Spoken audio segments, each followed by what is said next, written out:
Welcome to the stream. We'll be playing Derail Valley here shortly.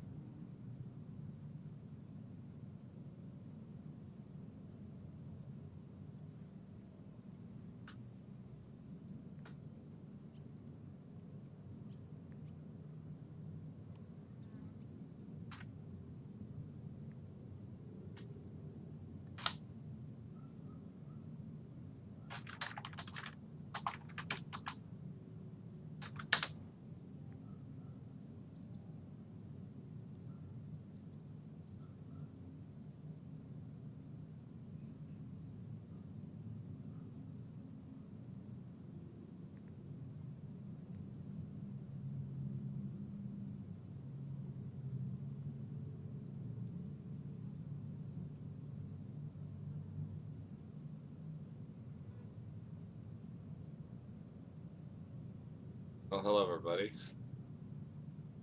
We're at the coal mine again.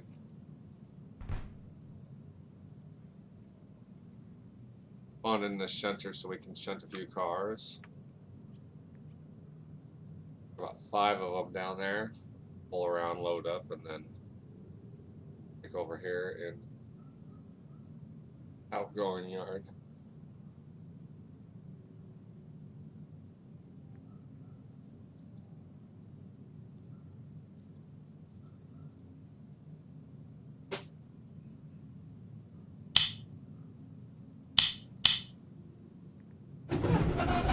Used to playing this in VR, so that's something.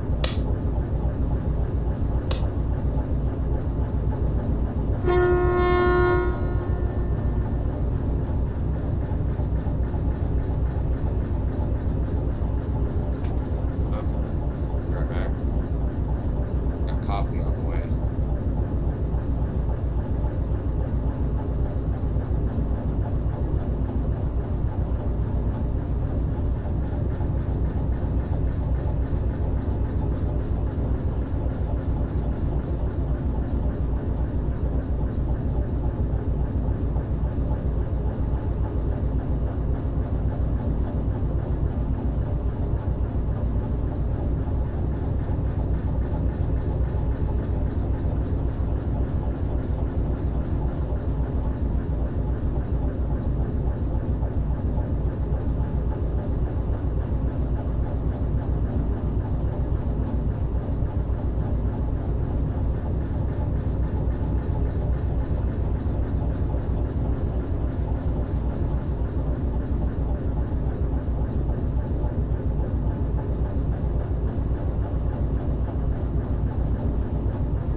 Sure these switches are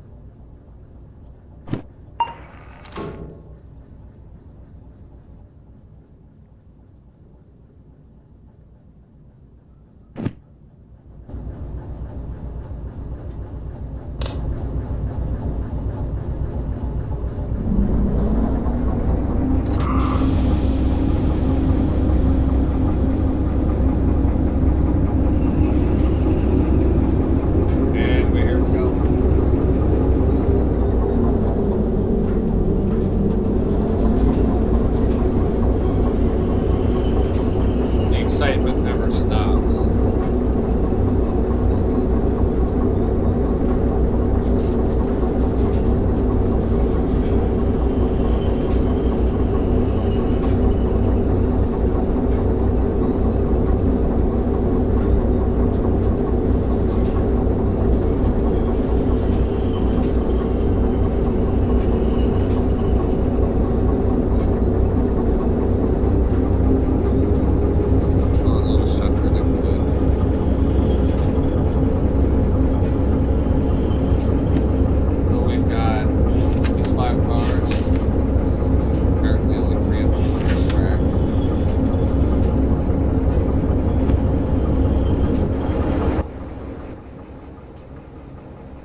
7, and 8. So we're going to first.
Have you ever just looked at the wheels, tracks, them down?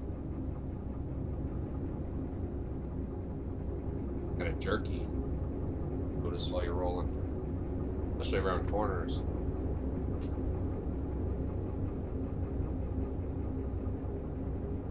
I'm so used to run 8. Rolls, I remember how the controls work. Used to being able to fly around and look at things.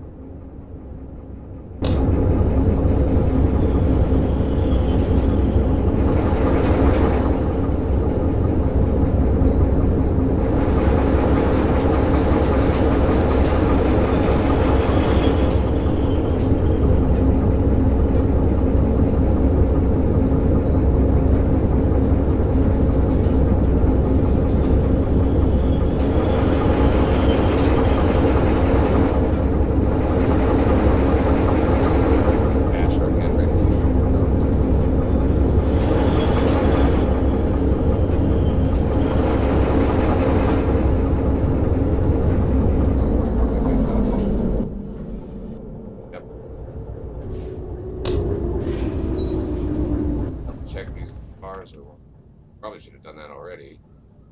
9 and 10.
Hunter.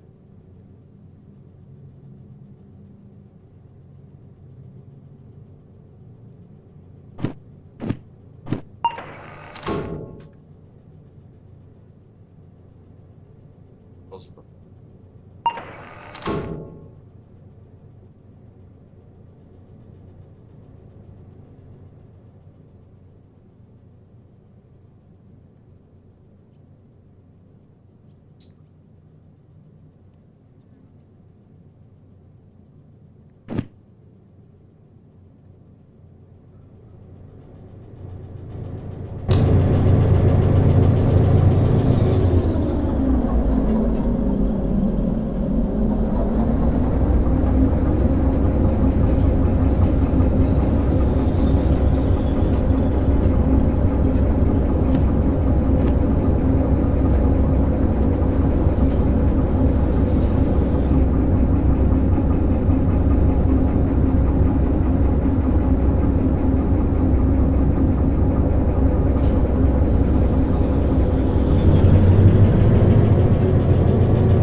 a shovel.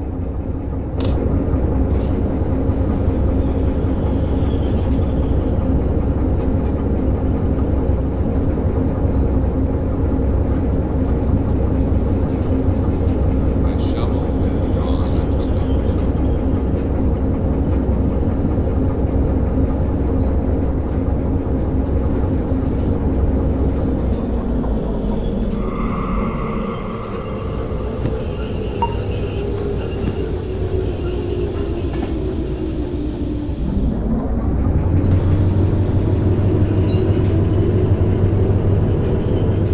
Well, I guess we'll have to go find the shovel.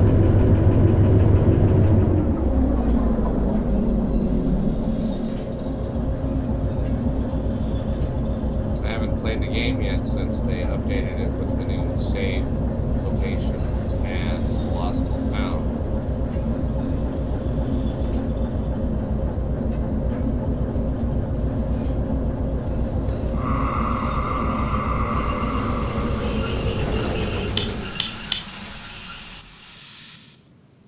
Let's see if we can find the lost and found shed.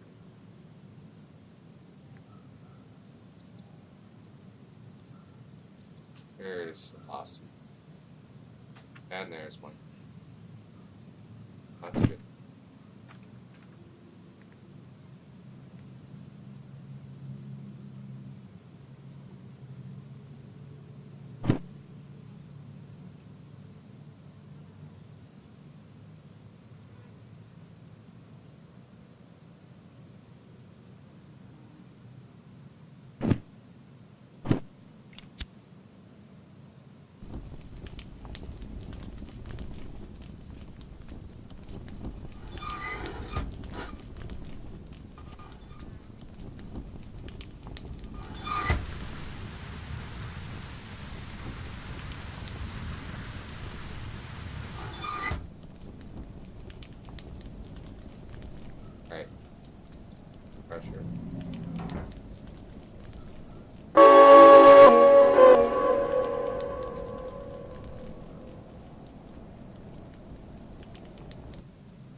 I should go turn in my sentence. Grab the action.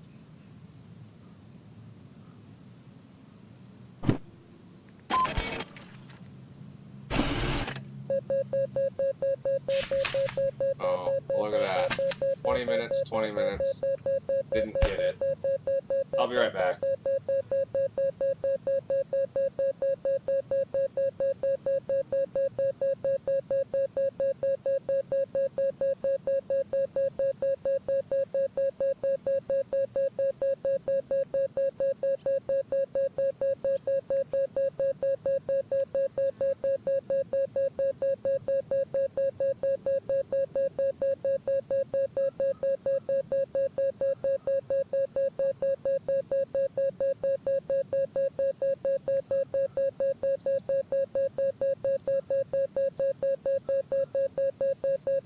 Sorry about that. My girlfriend's bringing me coffee. Let's take that so it's not.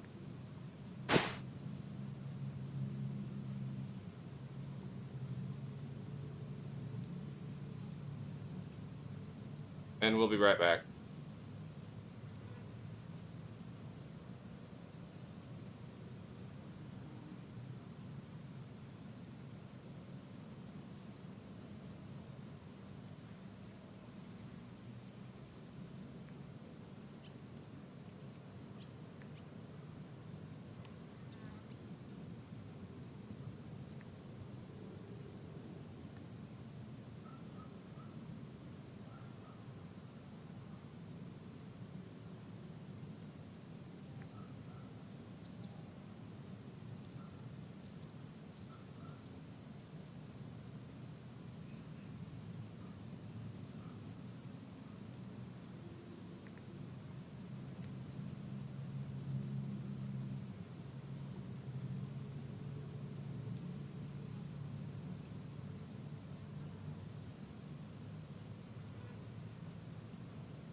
Apologize for the interruption. Got a hair hanging off my hat right. That's not fun.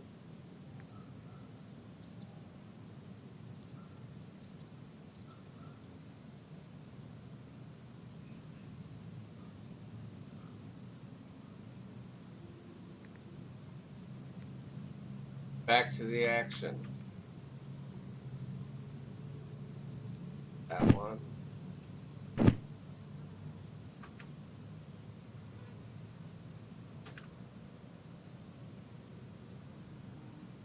I'm standing on top of my Christmas present right here. Yep. Santa nearly derailed trying to bring it to me. Right, well now we're just wasting all our water, so...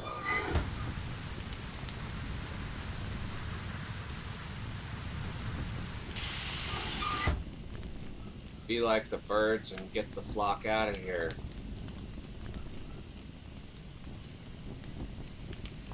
Oh, how about forward?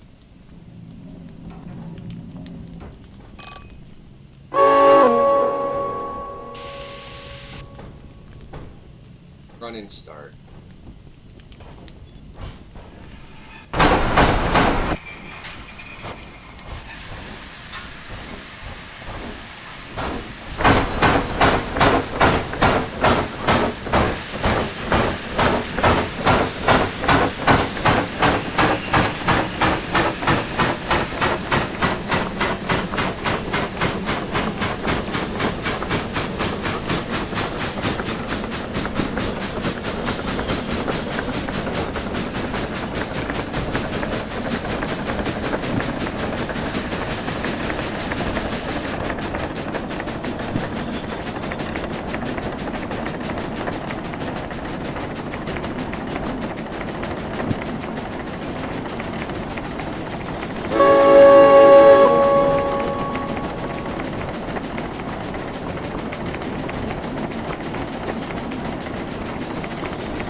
any cutoff trying to go over this hill.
Audio settings.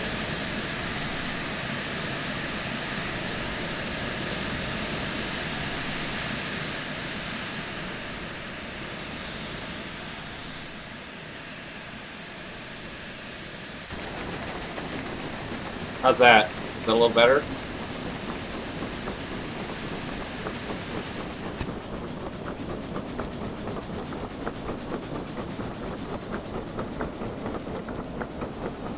Okay, I'm going to start slowing down as we come around this corner here.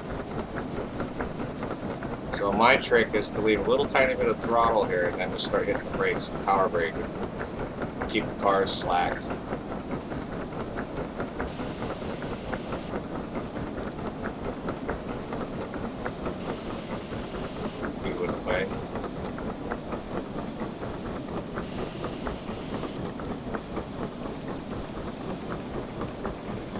Keep it about 30 through this switch.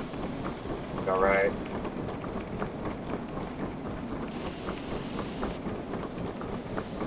Cut off down.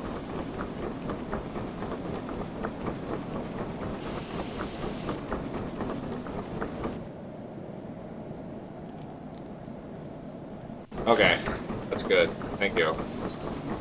It's still streaming. Still working on my first stream, so it's a work in progress. Looks like we need to tap off the oil here, or water, oil. More water. Check our speed. Need to start slowing down a bit here.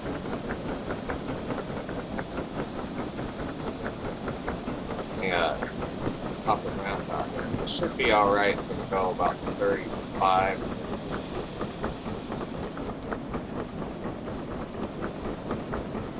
But yeah, I just leave a little tiny bit of throttle there, as you can see. That keeps the train pulling on the tender and the cars. Since the train brakes are a lot weaker, or the locomotive brakes are a lot weaker than the train brakes, the train will actually stretch itself out. And then notice that keeps the cars from derailing.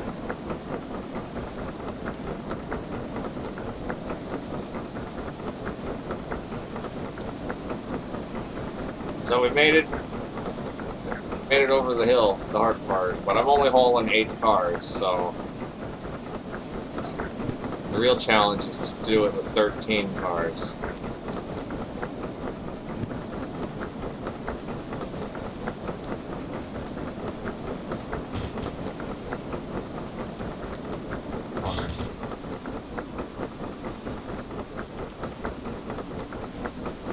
How we look back there?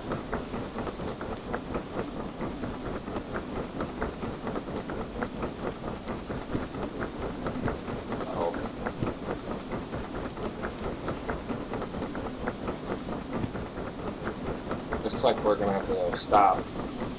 Forgot about the junction.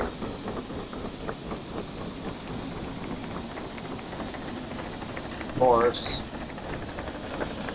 it's gonna take me the wrong way.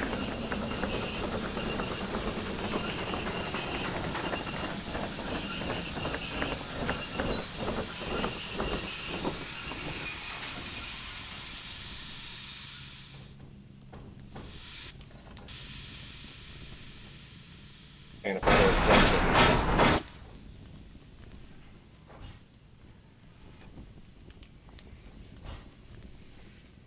backing up into it.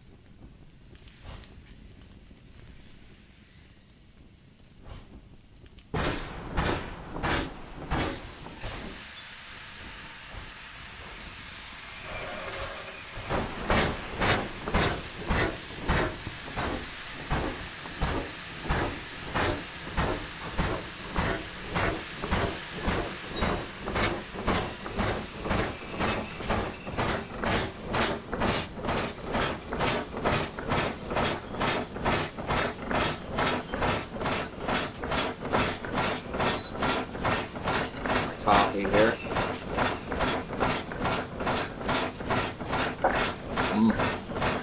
Boy, that's good.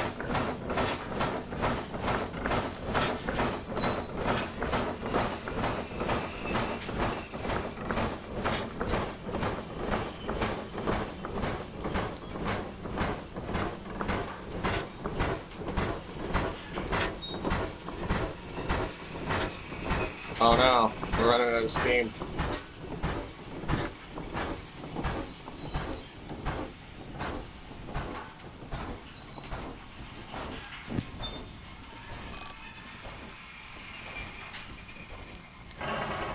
Open the regulator more.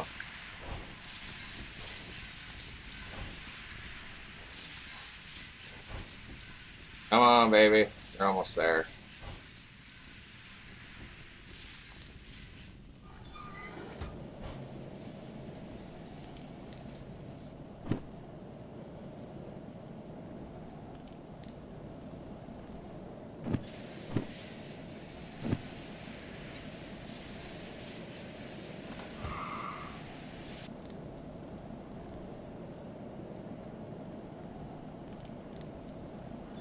Well, that was anticlimactic. We were going good, then I forgot to switch the junction.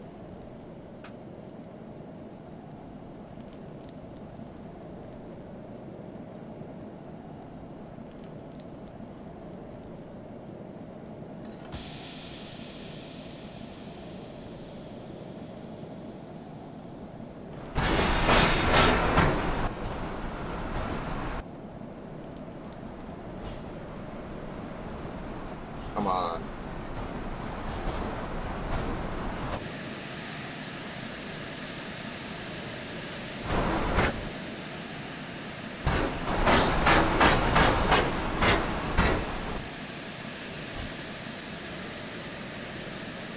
Back up.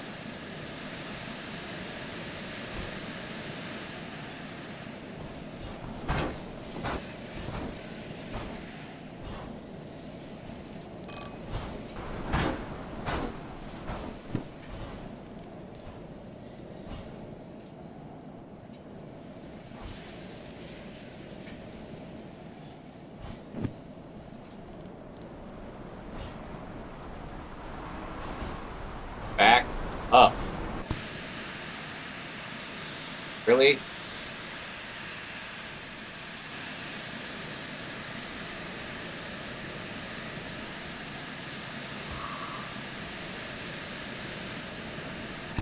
Oh, you're starting to piss me off.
Oh boy, here we go again. Full throttle.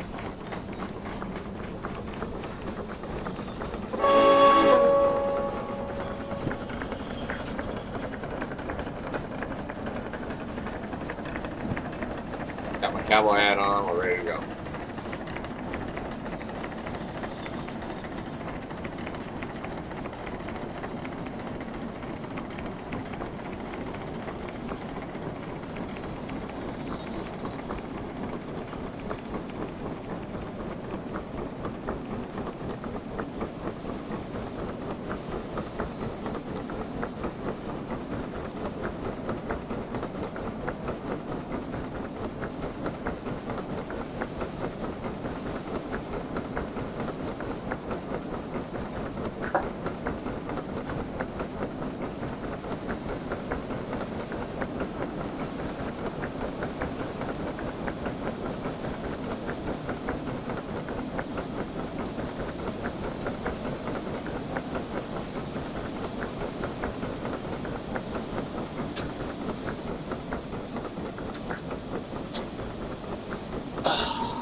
Window behind me, it's getting a little warm here. Yeah, this game is fun.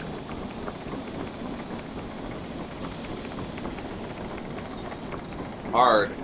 Gotten a lot easier since I first started playing it, though. That's for sure.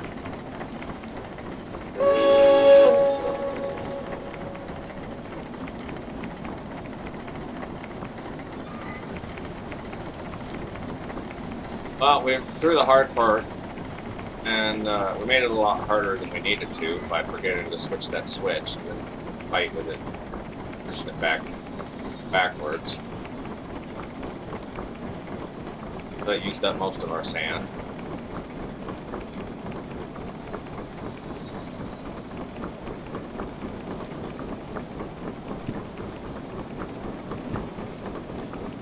We can go about 35 around the mountain there. The rest of it's just mostly braking. Managing the slack in the cars. Okay, firebox is down, so let's go ahead and preempt the ability.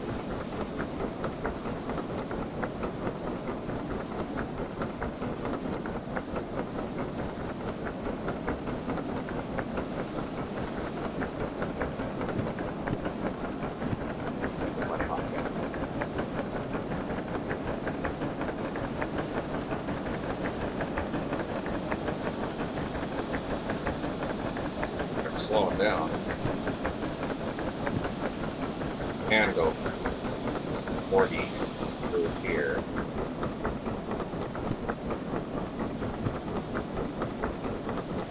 Close to 40.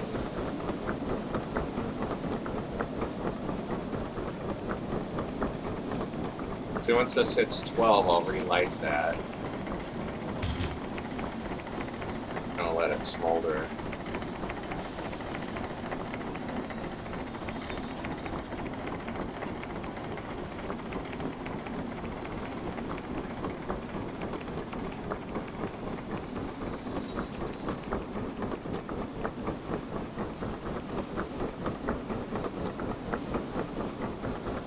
Just tap the brakes, tap the brakes.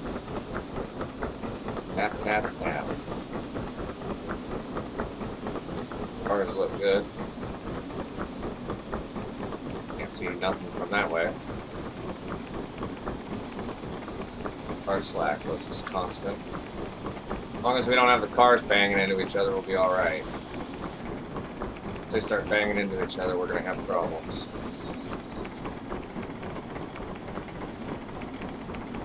Oh, the speed... Yeah. That speed limit map needs to be revised, though.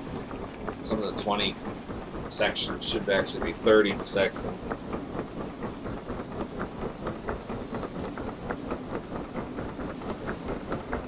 Alright.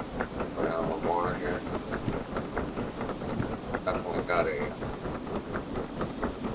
curvier section coming up.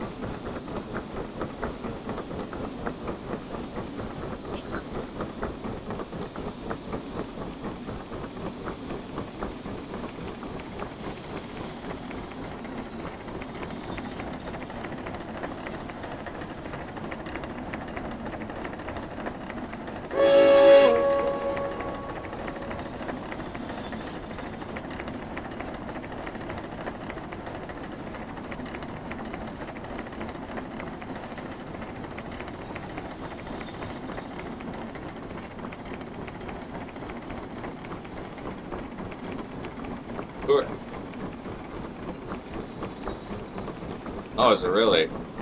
Yeah, that would be great. I'm surprised we've got mods already, even though mod support isn't officially supported.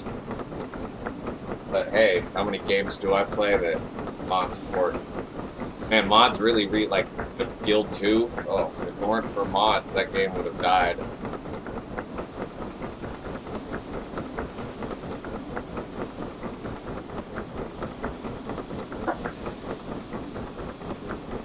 Played quite a few games when mods save the game. Not that this game needs mods to save it, but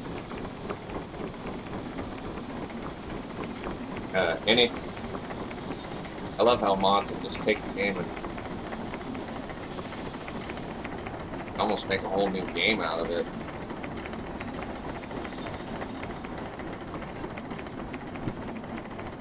Just cruising around here. If I could get my brakes to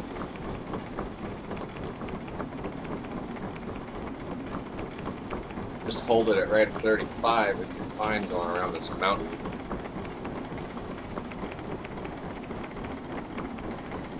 Be faster than 35 and you risk derailing.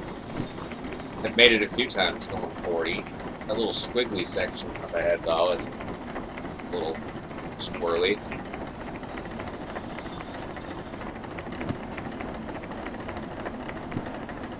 Once we get past that junction and start going past Oilwell North, we could just start hauling.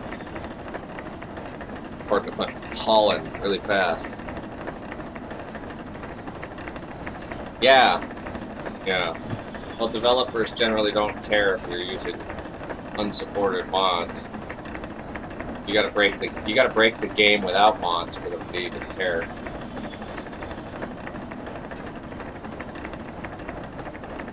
Even if they do have mod support, like, just make it an API easier, that doesn't really say much that the developers will care if there's compatibility issues. But it's all future, and these guys are pretty good, so who knows? It's almost like having a game designed by your best friend. They're so great with interacting with the community.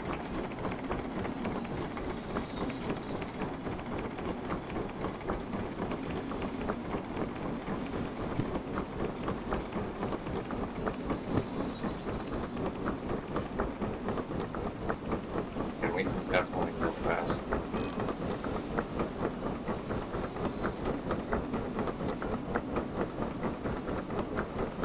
Uh-oh. I'm gonna relight the fire.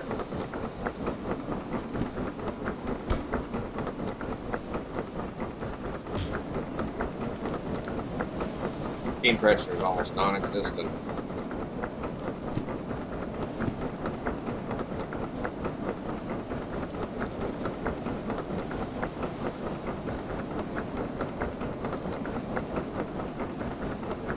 Yes, absolutely, by far one of the best non-toxic discords and communities around I've been with. So people are helpful and about to derail.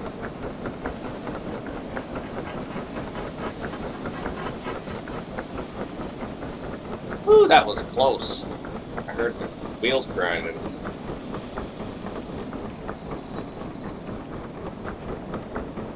Cars are banging into each other. Apparently I don't have enough slack in them.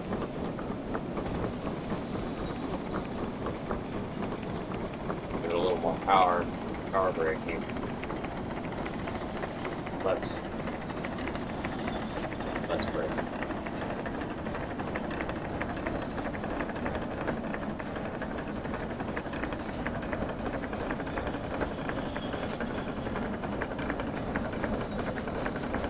Time for some power.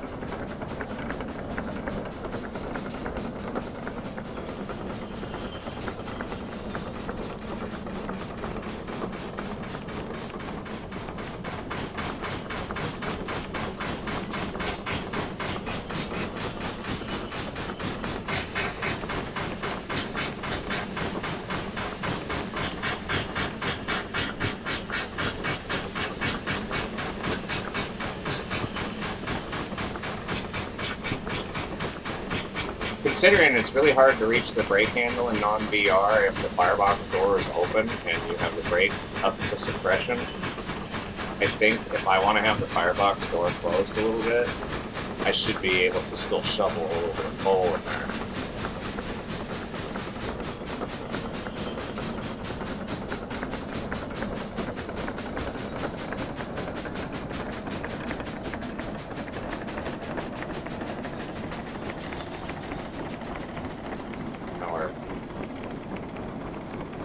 Back downhill.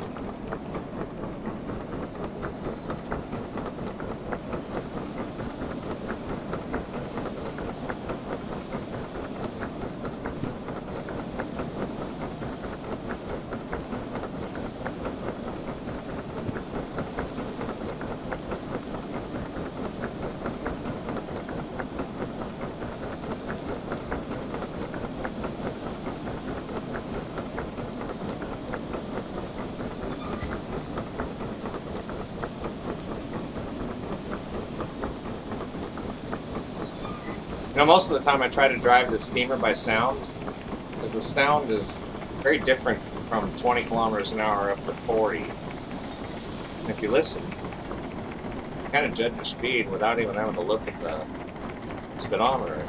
Like that's the 30 kilometer per hour sound right there. And it starts picking up that sound as you start getting closer to 40. That's how you know. When I'm off doing other things in the steamer, that's when I know it's time to start hitting the brakes.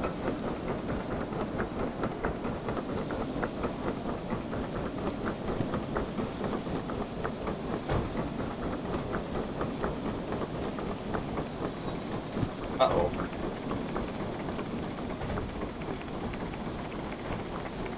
I missed the turn.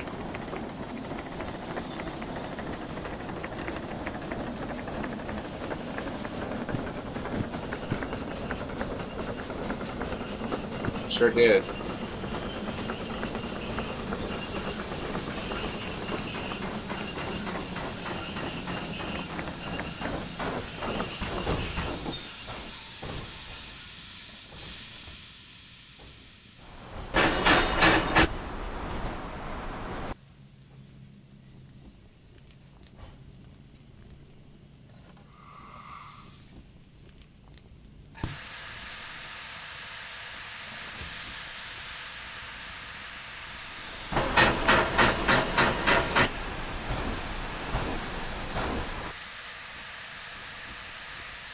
Come on.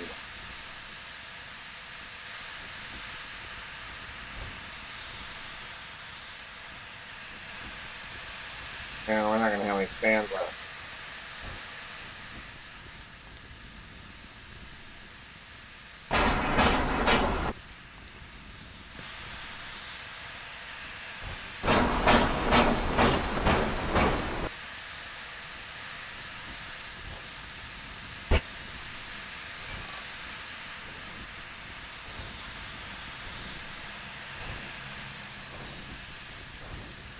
I really hate how the junction is just right out of the tunnel here.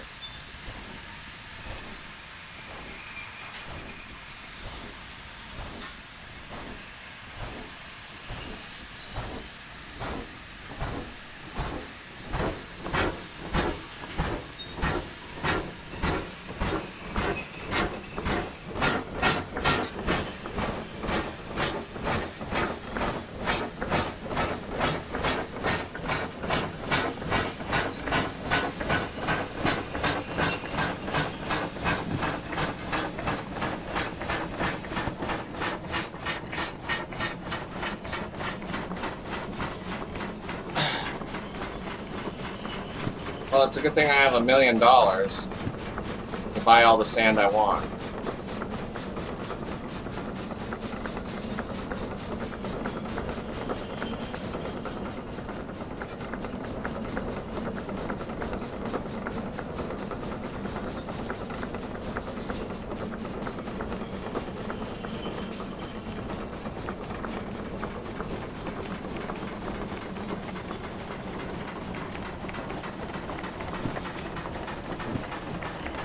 Throw my lighter at it.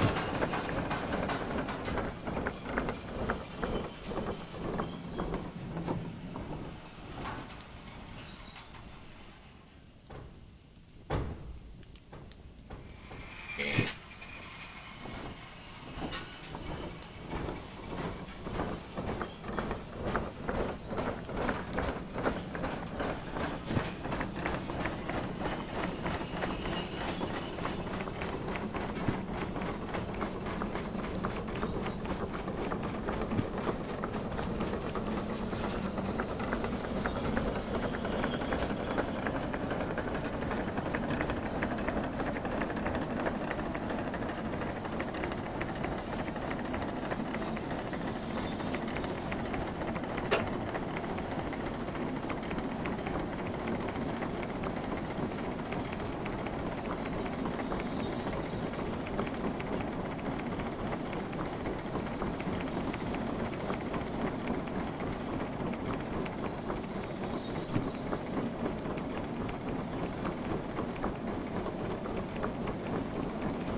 Picking a little bait.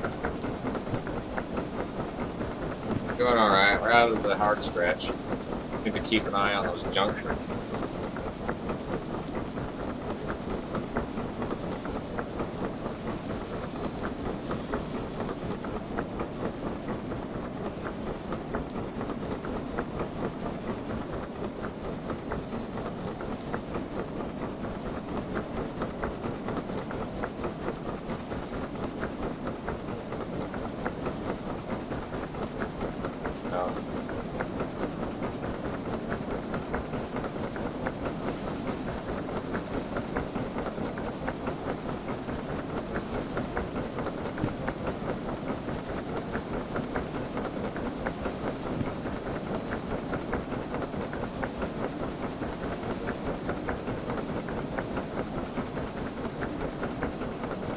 Yeah, I've already learned my lesson about that.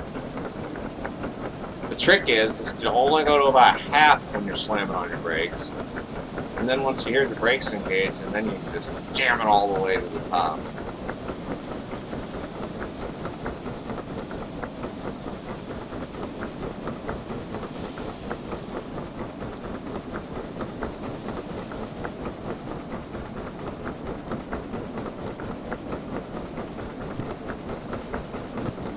ready for that next one. I feel like I'm going too slow. I don't even hear the wheels squealing at all. Wheels ain't squealing, I'm not going fast enough. Oh, there we go. There's some wheel squeal.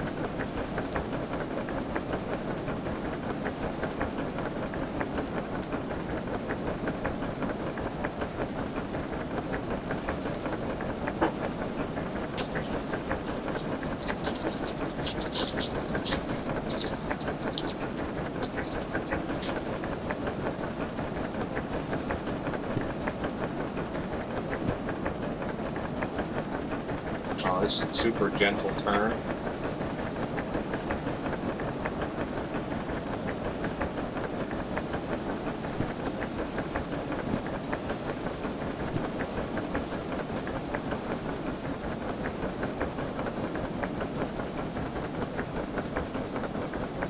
There's this bitch. Right. And we went right.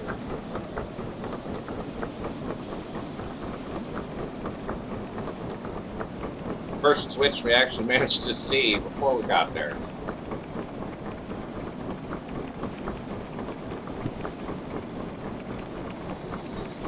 Right at the next one also.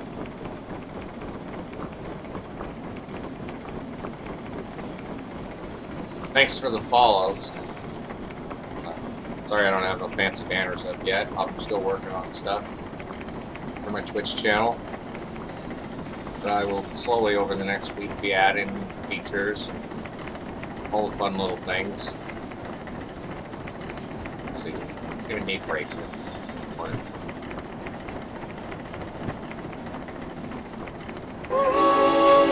Time to engage turbo mode.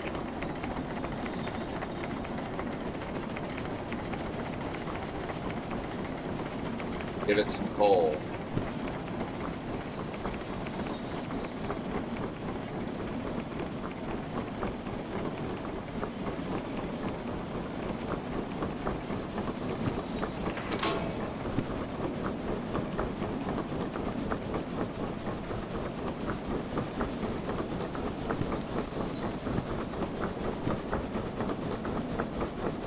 Okay, set.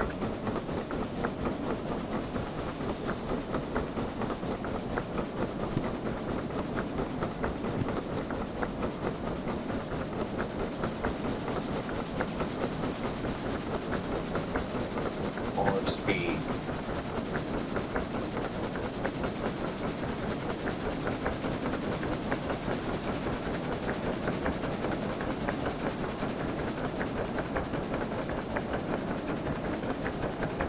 Keep it right around 40.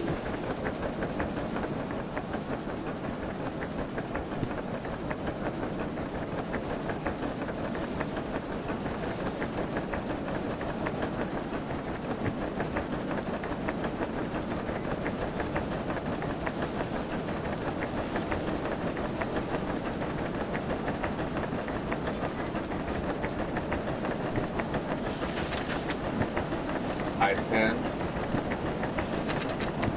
10, fast. Out of the way.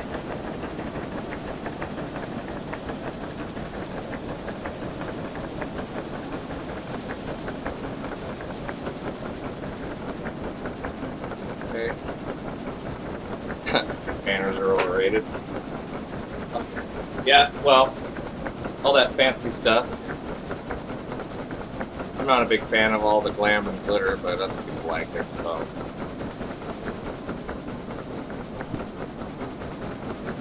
Oh, look at that, I can just barely get it in there.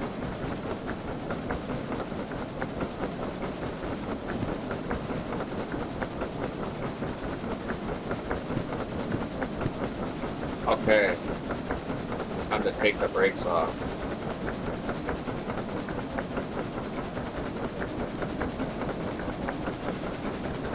Go time. Well, yeah, me too. When I'm watching other people's streams, sometimes all that stuff on the screen is kind of annoying. I almost didn't want to have my webcam on here.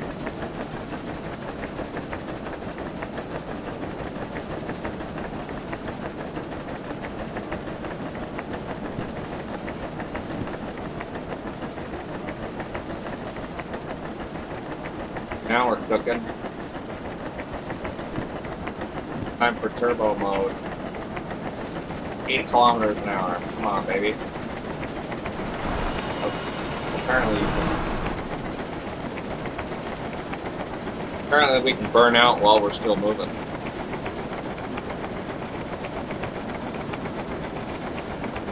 Oh man, look at that water. It's just really fast.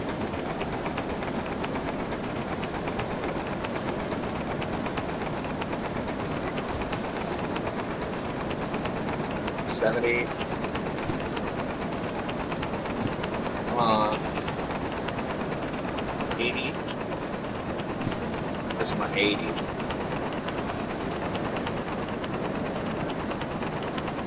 Sounds like we're doing about 80 now. Yep. Right on the dot.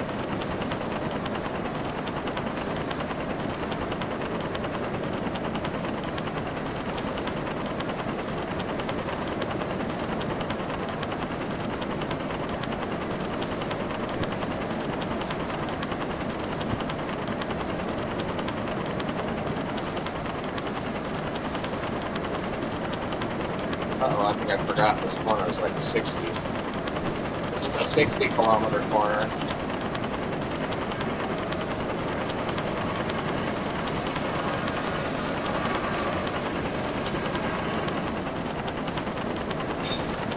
We just derailed. Spectacularly. Let's jump off the train. Oh! Well, hey, we still got most of our cars. Bye, train. Yeah, that's the 60-kilometer-per-hour corner, and I forgot about it.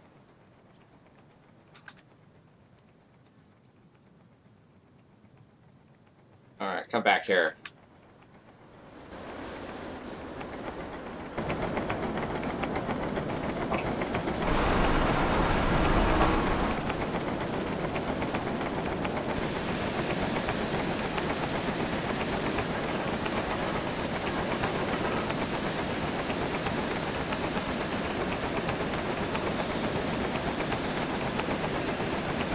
Well, that's a shame. I almost felt like I could accomplish something.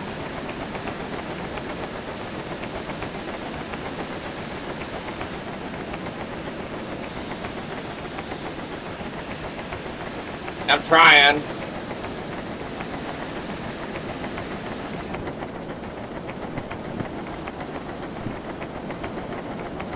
She ran out of steam, though.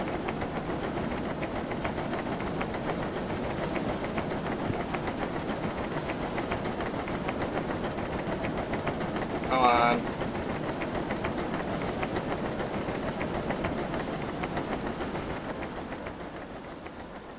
Tell it was a speed derailment because I only lost my back cars.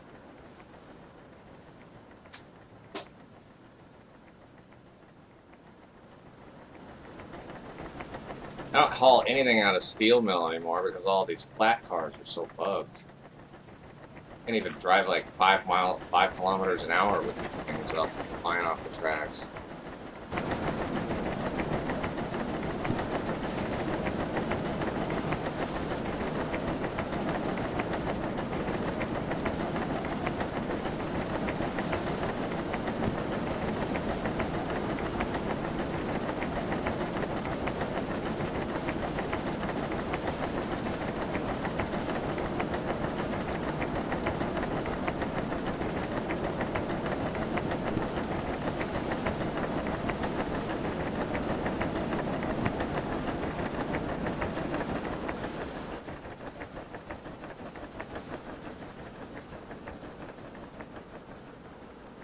If I would have still had one more car, I could have turned in at least one of those jobs.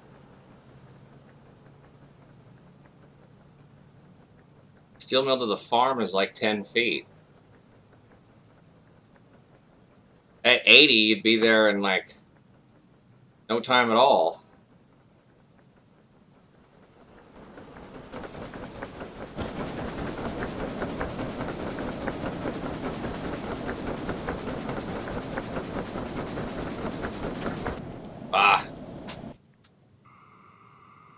Here we are at the steel mill. Didn't want to derail.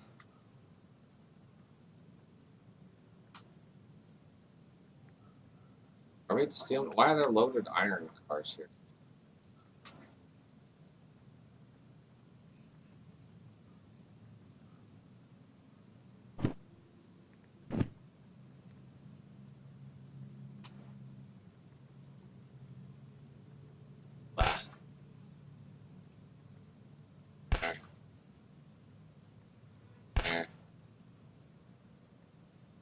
Well, if you're hauling empty cars like these to the farm, those aren't bugged.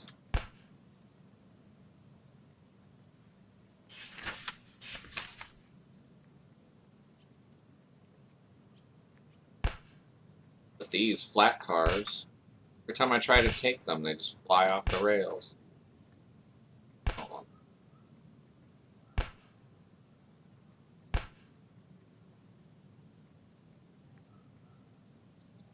10 cars to the farm. That's not very. I want hard mode. Where do you think I should go? Iron mine? You know, one of my other ones, its favorite one, is Harbor Town to Factory. Let's take a walk.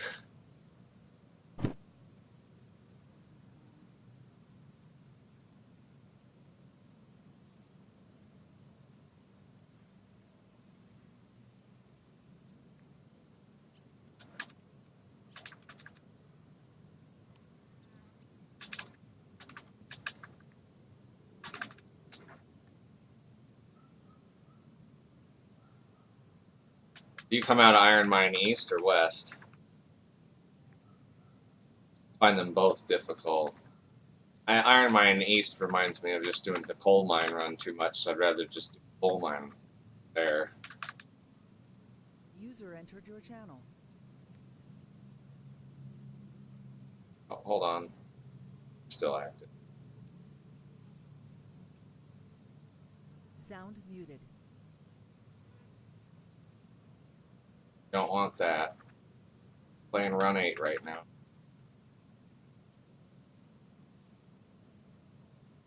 Pump your own cars, guys. Oh, hello. Harbor Town, so long. Trying to do the coal mine challenge.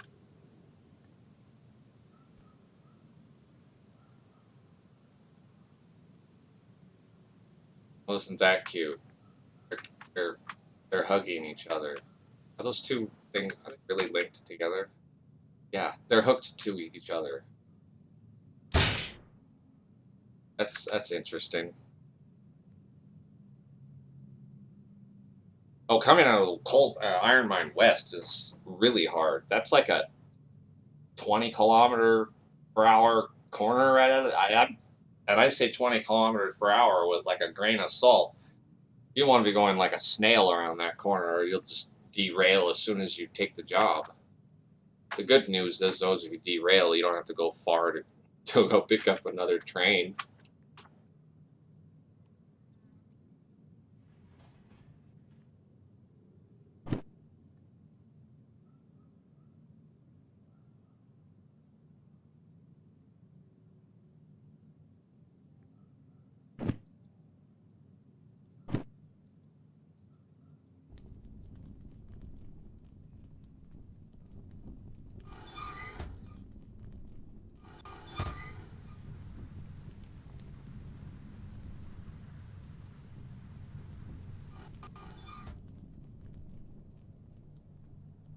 Alright.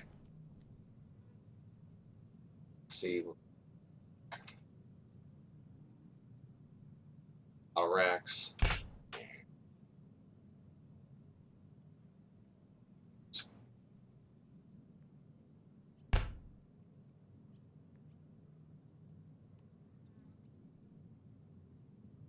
Food factory, chemical. 5 car. Not really hard mode.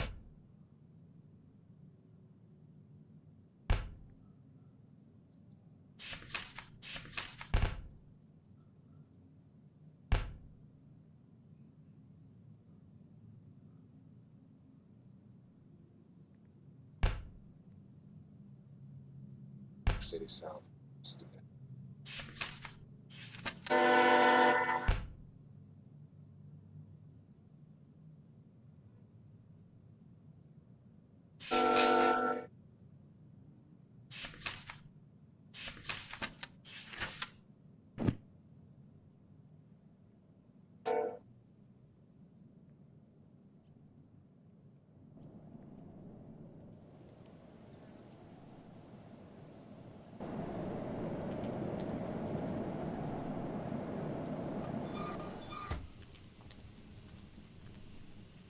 Well,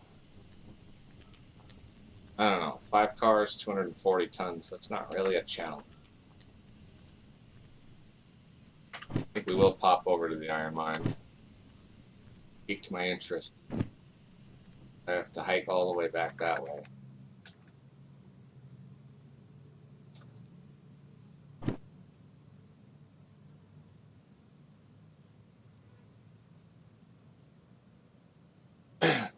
If you're just now joining, welcome to Walking Through the Mountains Simulator, where we hike through the mountains and enjoy the lush views of Derail Valley. Who needs a train anyways? I can't derail this way.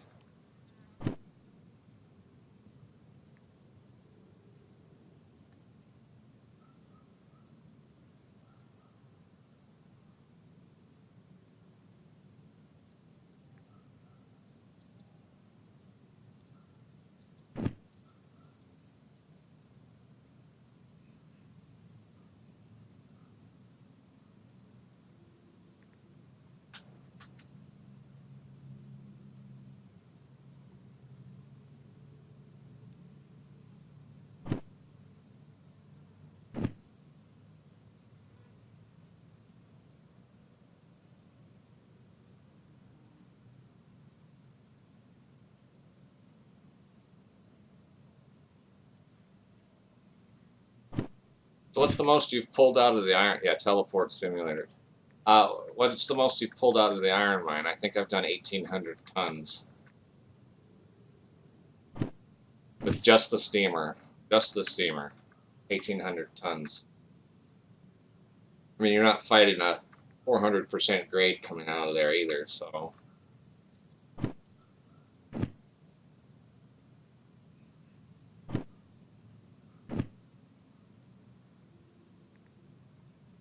1,800 is hard. It's equivalent to trying to do the coal mine run, I think. It's not easy. Stopping ain't easy. Going ain't easy. Certainly is hard mode.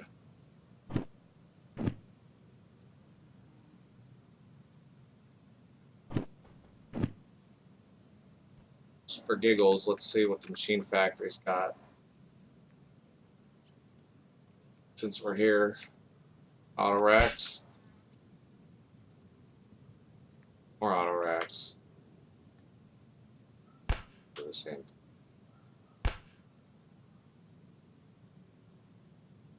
Cars.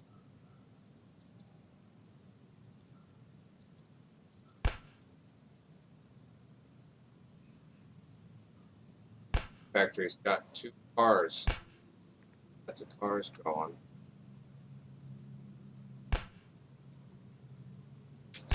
That car.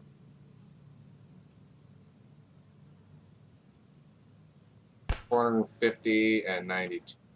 Well, certainly give us a long train. That's or longer. 14 cars. 16 and 28,000. Man, I can't pass up the pay on those.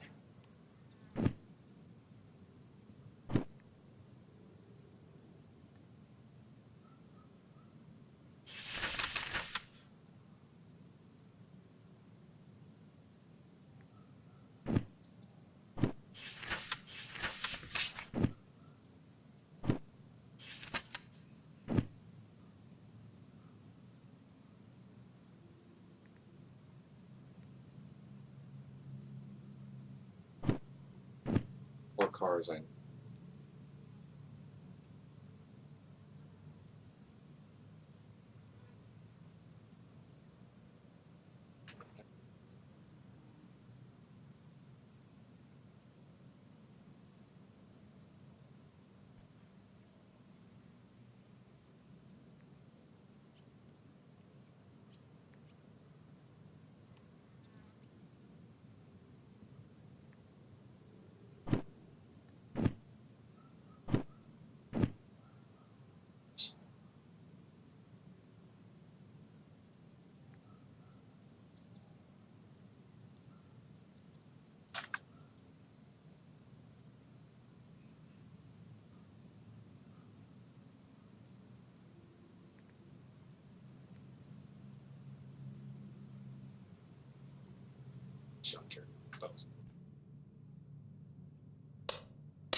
I'll give you a light.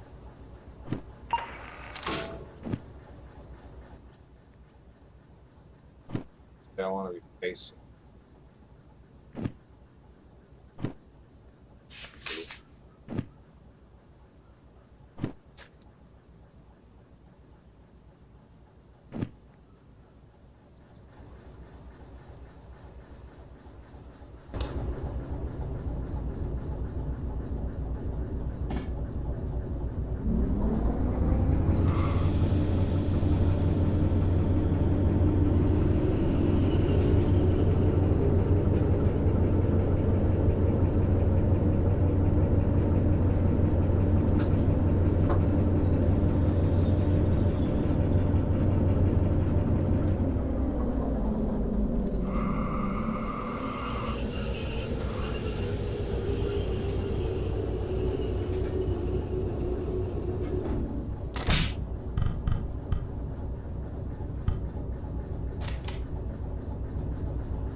They're empty, so I'll just tack them on the back of the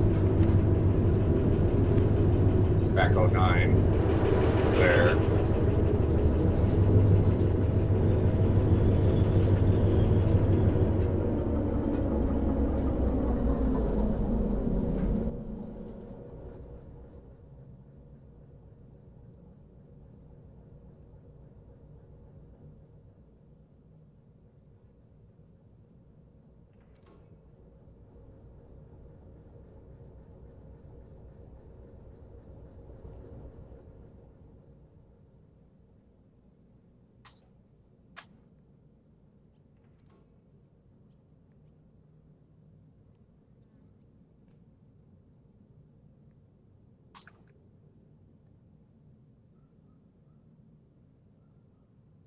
Five, 6, 7.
Going called out.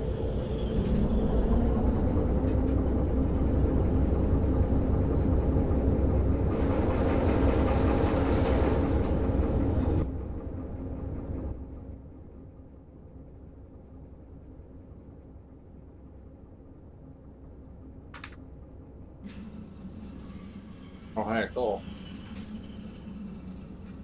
I'm talking about.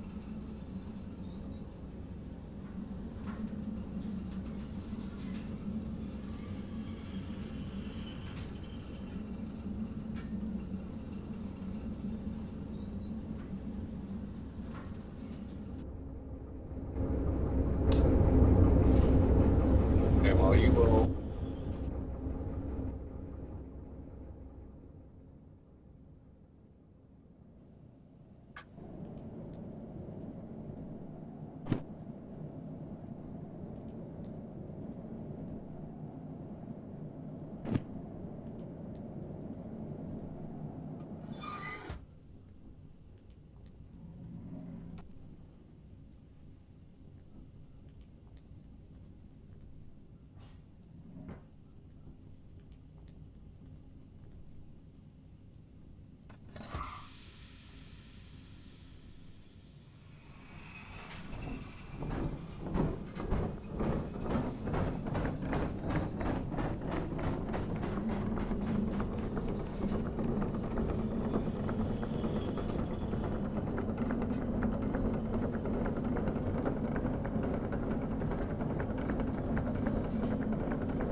All the cars.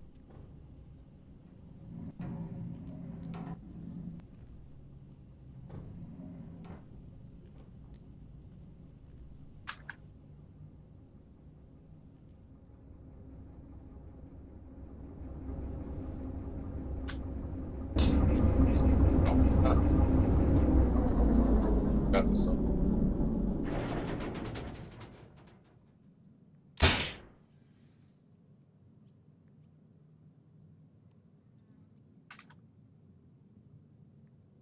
I have.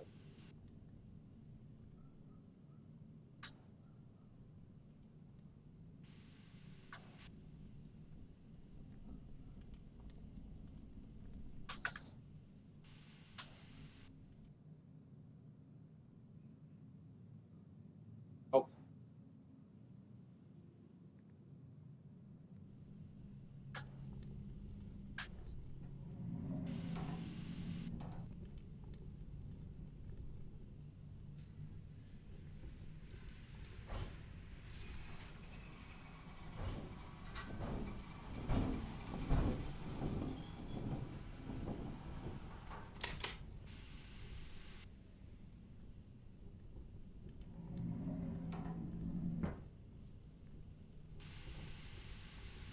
All right, I'm gonna do something real quick.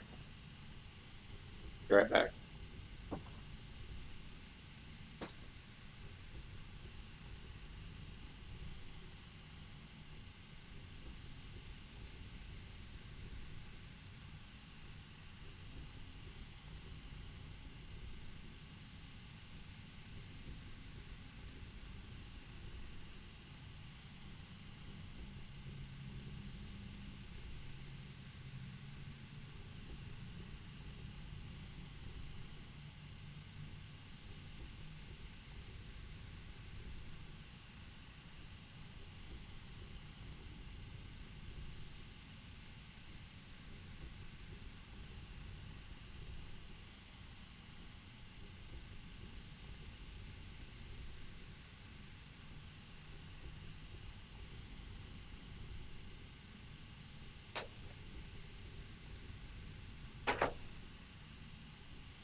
All right, and we're back. We're all linked up.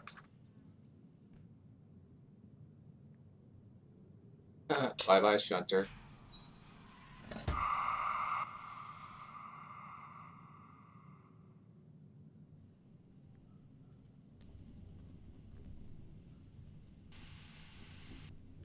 Forward to infinity and beyond. That's awesome. I'll have to check it out. I have yet to mod the game.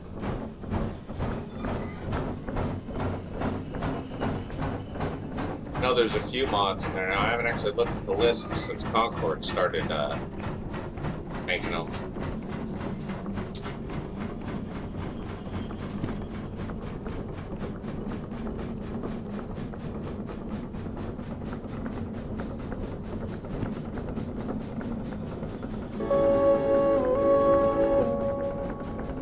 Chugga chugga chugga choo choo.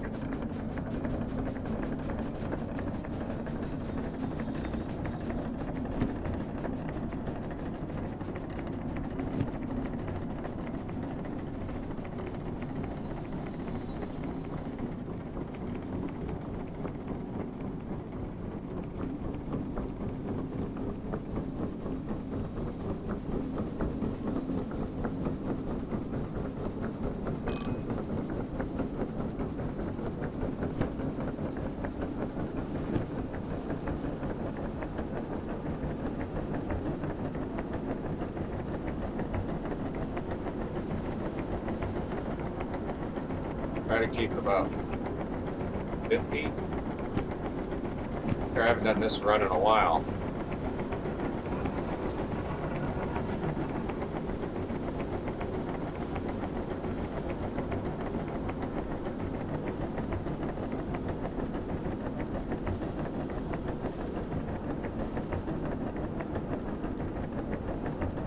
A little bit of wheel grinding going on there.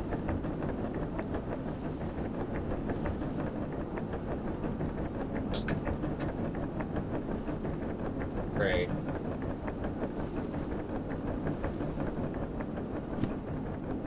Harbor Town.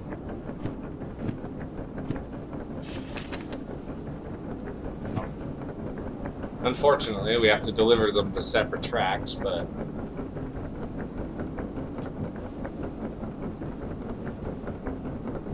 that's not a big deal.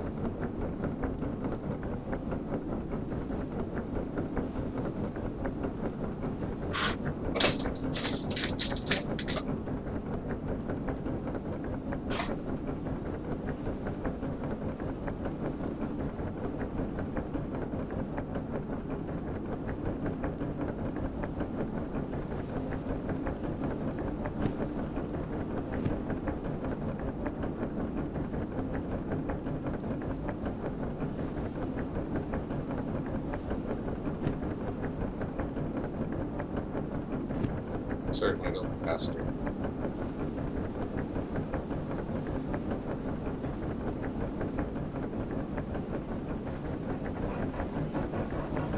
Maybe not.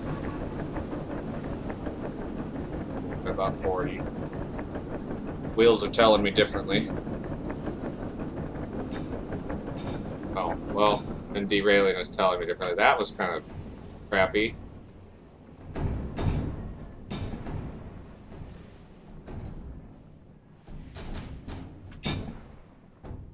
I don't know what happened there. We weren't even going that fast.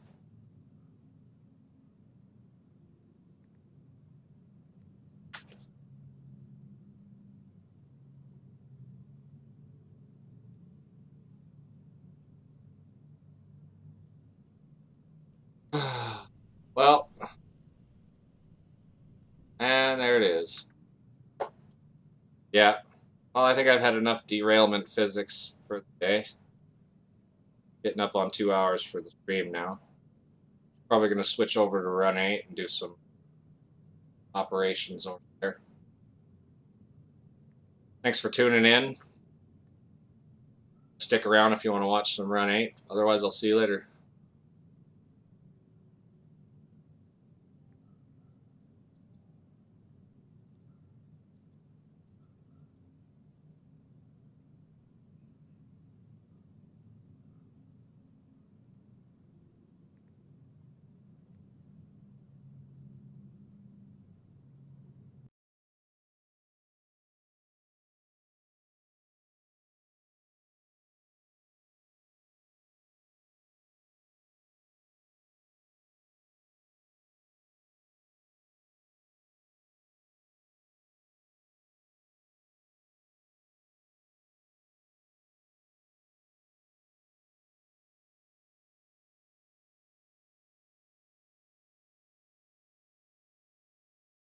Uh, Run 8 is definitely cheaper than the other option, which is trains. I hear the one that costs like $2,000 to download everything.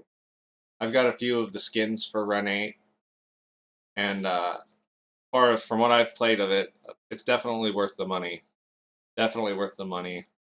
And if you want to get on a good multiplayer server, I would suggest HIghball, a decent prototypical server, but it's semi-relaxed, so you can spawn in your own trains and locomotives and stuff, and so as long as you're following the signaling guidelines, you can pretty much drive and do what you want.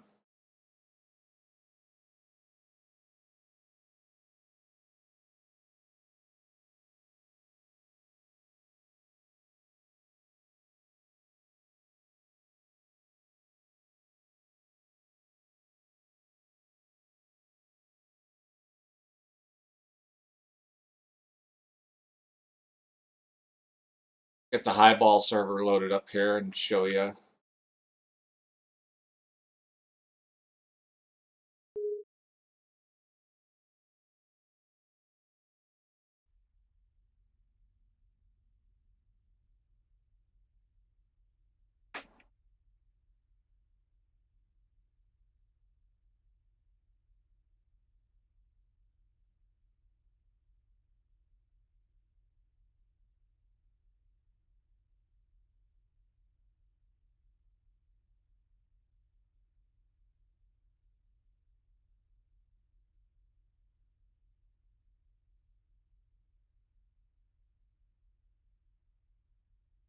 This is West Colton. This is the yard where I mainly work.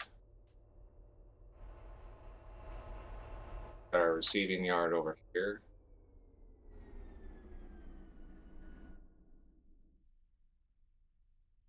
They're all trains that have come in recently. Whole yard going.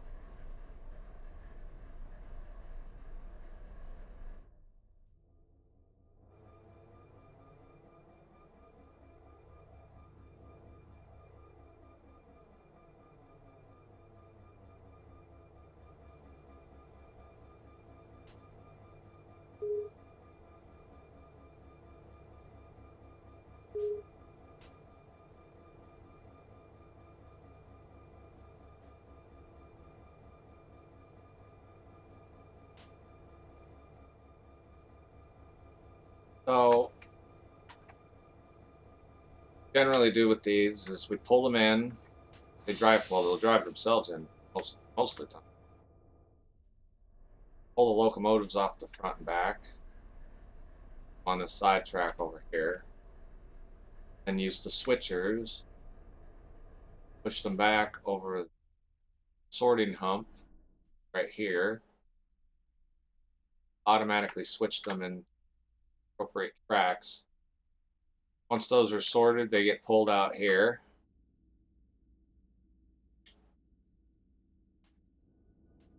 Sent over here to the destination yard. Once we have enough cars put together, send them out with locomotives. Next workflow in Run 8 is large yard, a large yard, and from like West Colton's a large yard. So like these cars are bound for LA. Generally, you'll go from large yard to large yard, and then the large yards will sort them out to the smaller yards like Bakersfield and Mojave Yard. There's a few other ones. And from those small yards, they'll get sent out to the local industries. Basically like Derail Valley delivering coal from the coal mine to the steel mill.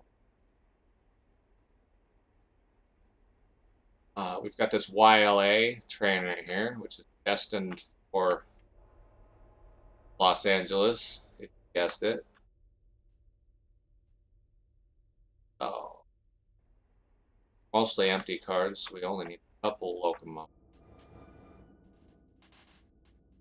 Let's see, do I have any extra locomotives? Seems like I have a couple here.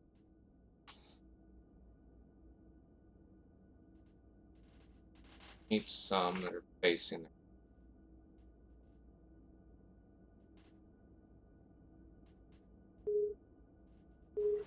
Take one from here.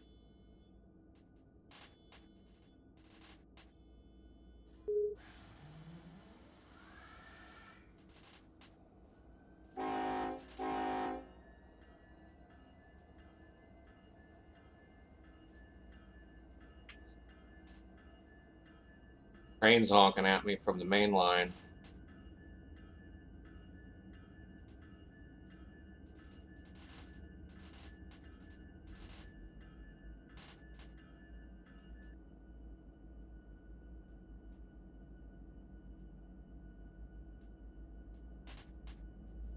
Let's dispatch these.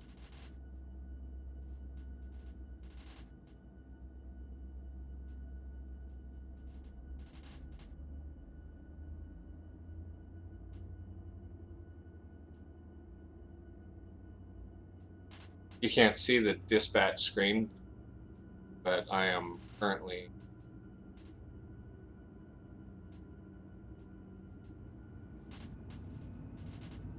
just setting the lights and signals so they.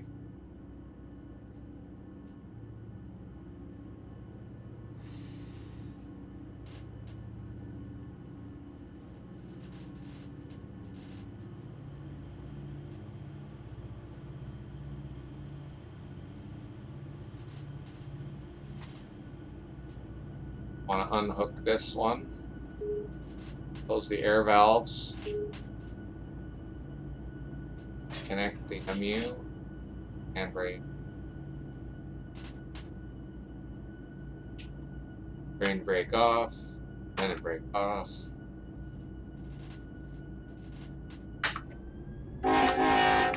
Honk twice. Yeah, these are all pulled off of incoming trains and then sent to the service yard, refueled.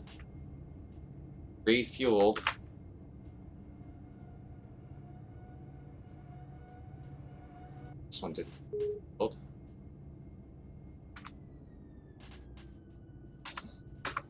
Well, they're supposed to be.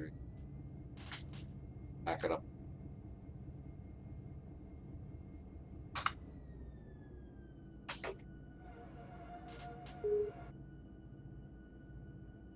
Okay. Buggy. Just have to be touching this there.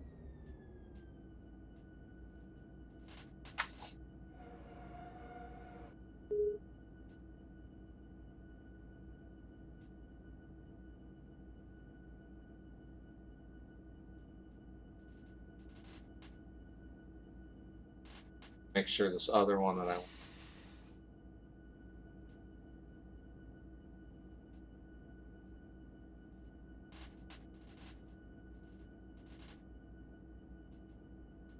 That one's refueled. This one, that one is refueled.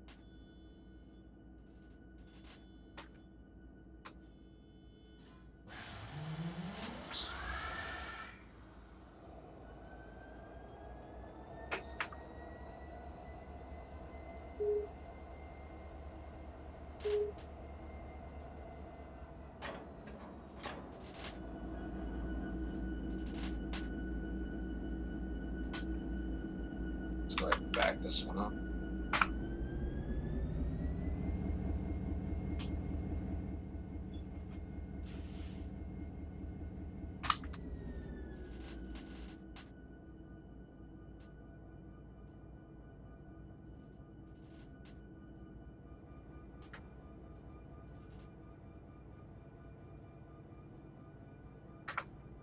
Pump more power.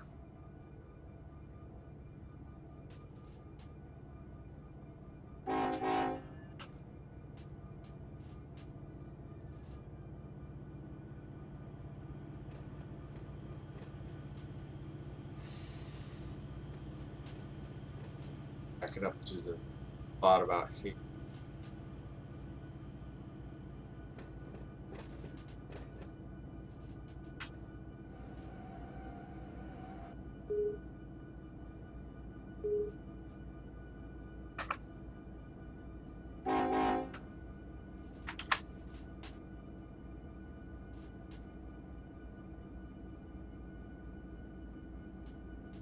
Hello there, welcome to the channel.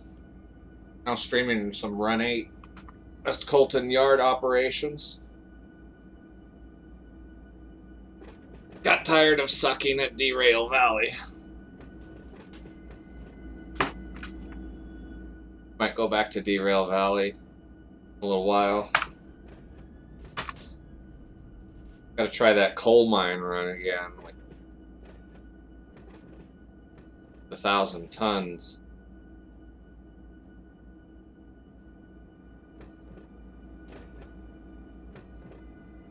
Alright. Back it up. The only thing I don't like in Run 8 is the switches don't automatically push themselves into alignment if you drive through an opposed switch. So if I were to only drive through to switch halfway and it wasn't switched properly, and then try to back up or move forward, depending on the switch. It'll split the train. You'll end up track drifting. Yeah. I've derailed once just because I wasn't paying attention for 5 seconds. Just trying to shovel coal.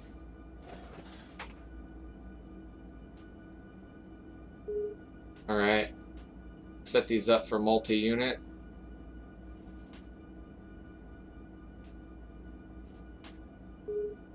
Lead unit. You want to put the tag in. Maybe a West Colton to Los Angeles train.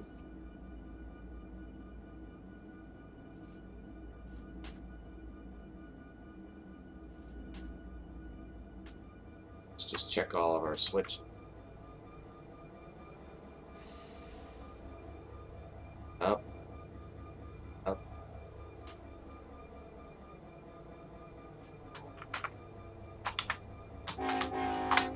Let's start backing up. Run 8 is amazing. It's the website is run8studios.com.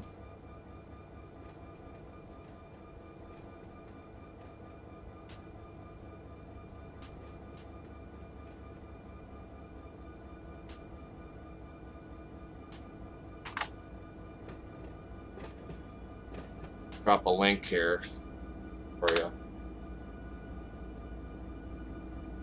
So it's $40 for the base game. That'll give you the default train sets.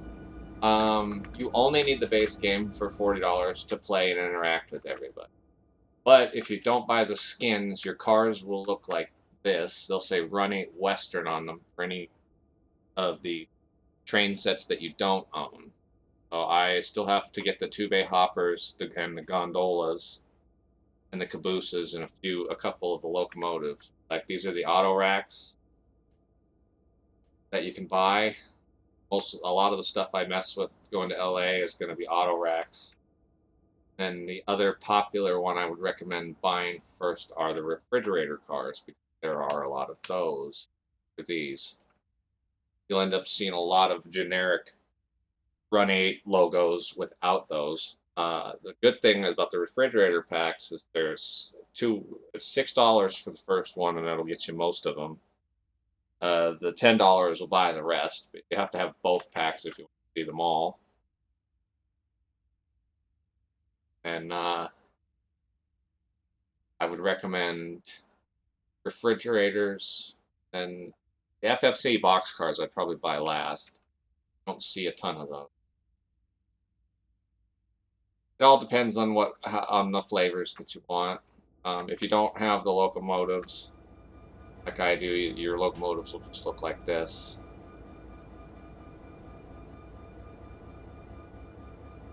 The locomotive skins are definitely worth purchasing. Makes them look a heck of a lot better. You do get the SD40s and the GEVOs. Yeah, it is way cheaper, and you get more for your money. And there's so much you can do in Run 8. I've been doing Run 8 for probably about 2 weeks now, and I still haven't touched the surface for most of the stuff you can do.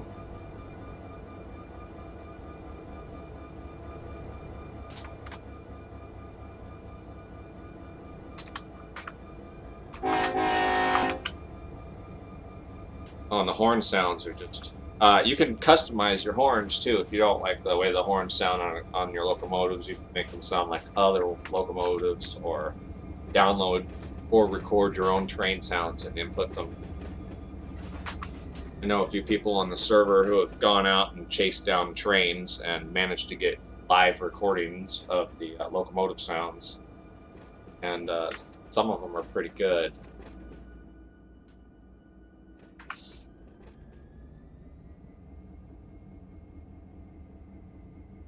Oh yeah, crossing bell too.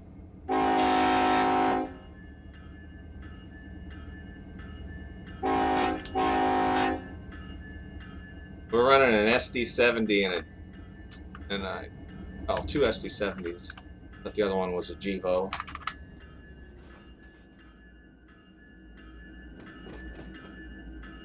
We get past the switch, we'll back up.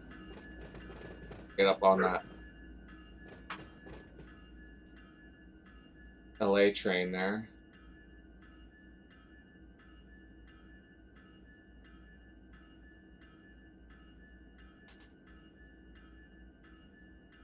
So, let's see here. I think we back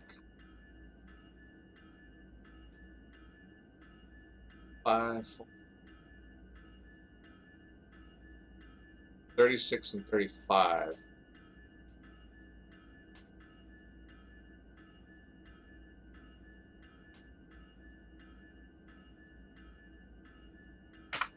Got switches set. Pull forward.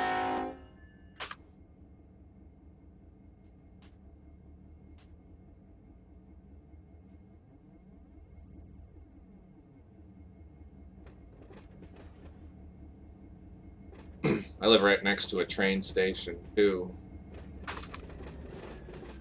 We have cars, trains kind of BNSF and Montana Rail Link coming through. And they got some nice looking stuff over there. Right now, I got to make a video and go over there. They got a whole bunch of maintenance equipment sitting over there. Cranes and little tiny, like, they look like those little ATV vehicles, but they've got rail car wheels on them. Those Polaris, you know what I'm talking about, those Polaris ATVs. Not a four-wheeler, but like a little tiny truck.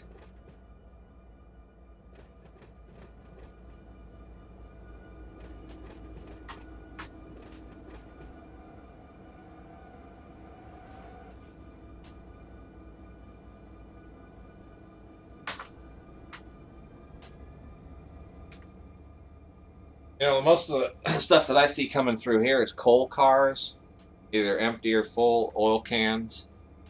And then we get those center beam racks. Oh, oops. Apparently there was a switch thrown the wrong way. Train is back drifting.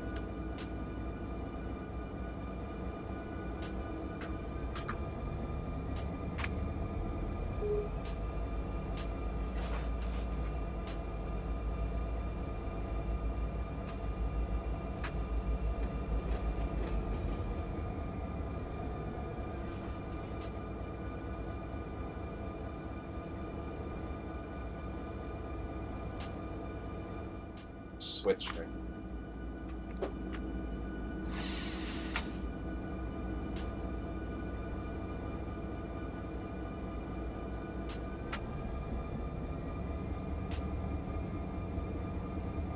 CSX railroading.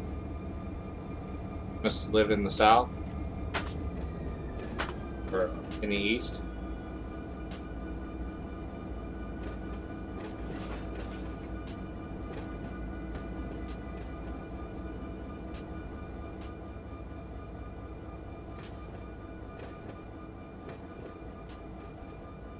Switch setting.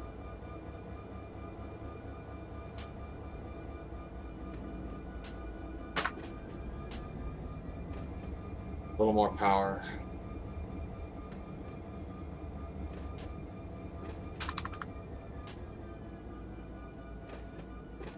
North Alabama. Nice. I like the graphics on the Norfolk Southern trains.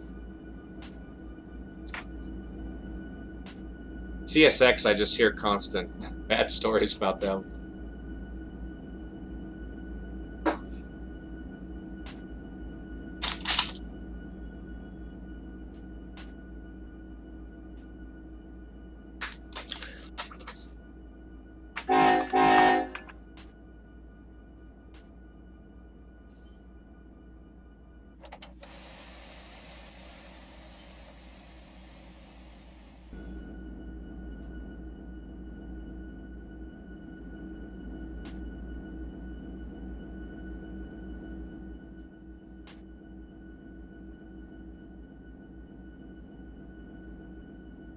Contact.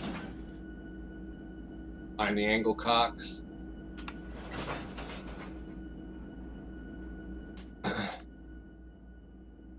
Now let's see. Do I pull forward, back up?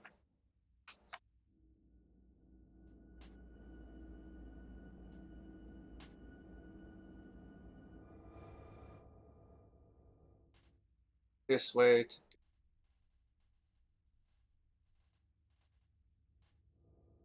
not easy.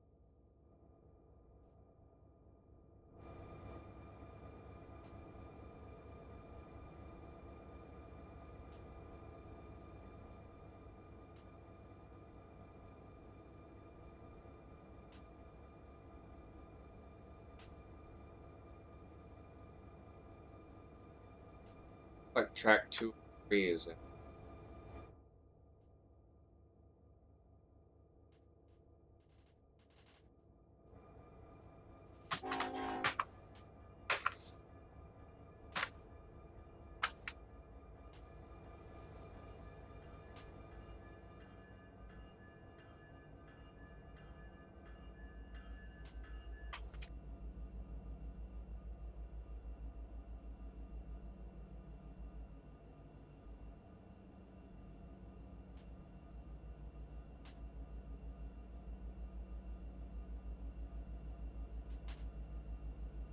It's pulling forward. Take a peek at the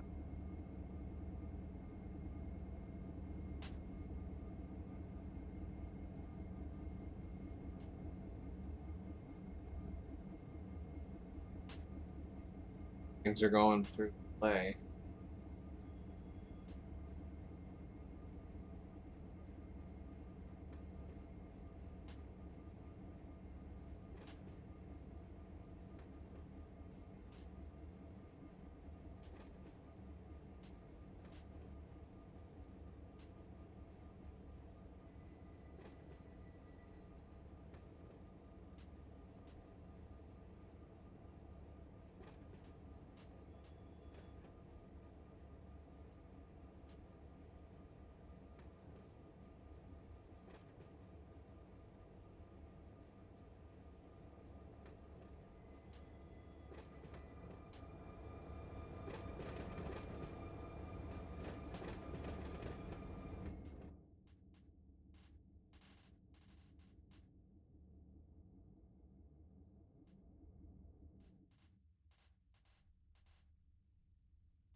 We have about a 7,000 foot long train here.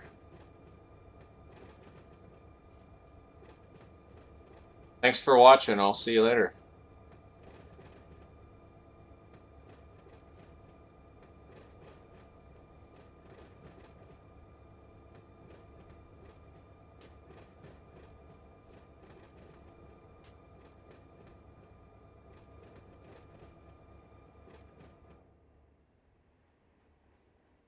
Like we'll be doing all right.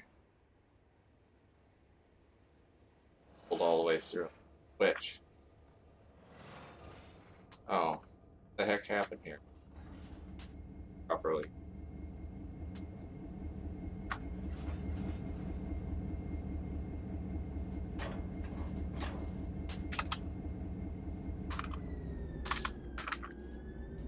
I swear I had those switches lined up properly.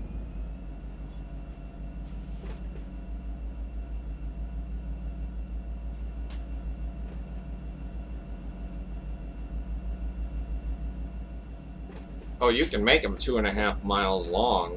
There aren't many yards that can support trains that actually that long, though.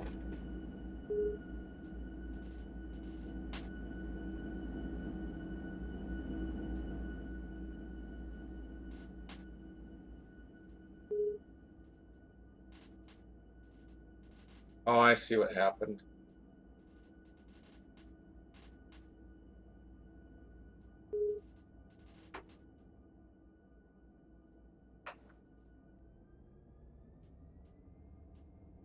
Switch. Hit the wrong switch, that's why.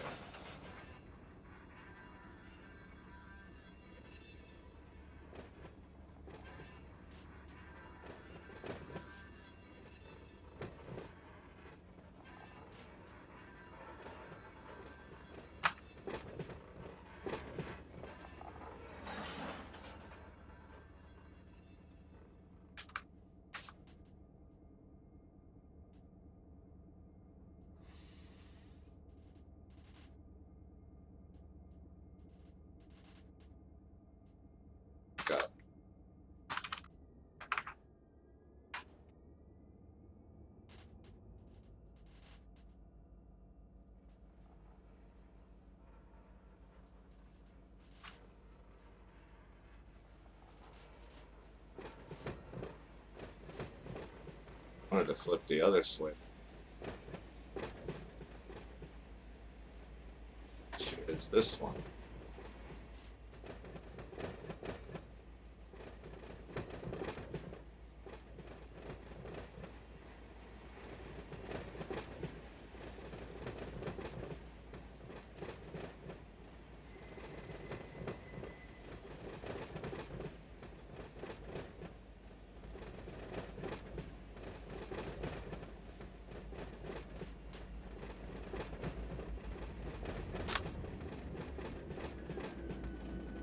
The sound effects in this game are pretty good.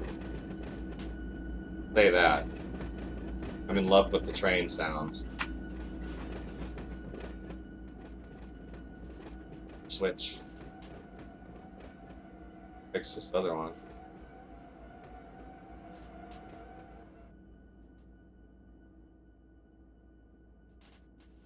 Set this one into air condition. Now we can pull forward and hopefully go in the correct direction.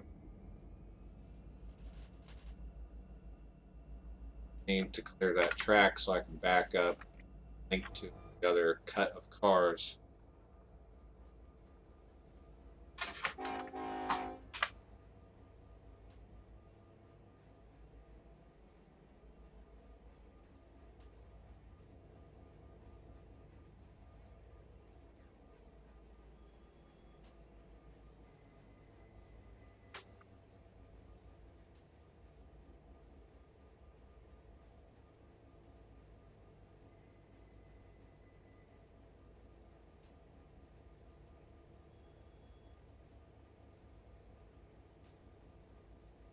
We're going the right way?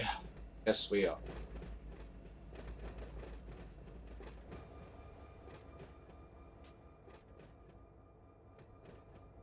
Speed limit in the yard is about 15. Sometimes we follow that rule.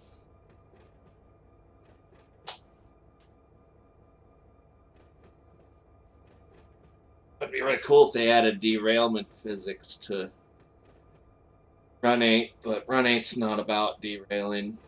It's about prototypical yard or train operations, basically. Simple fact is it is quite hard to derail a train in real life unless you remove like 5 meters of track on both sides. It's actually easier to derail an unloaded train than it is a loaded train. The weight will just keep the loaded train right on the tracks.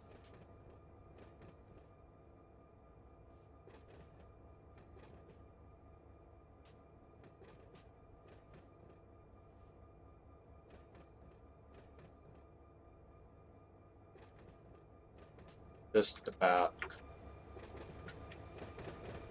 around.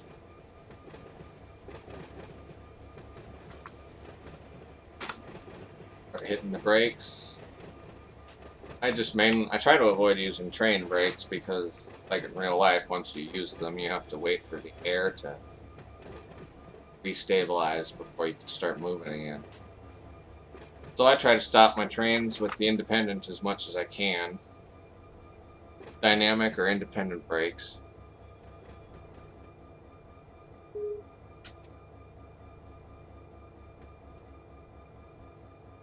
Now we can back up to the other cut.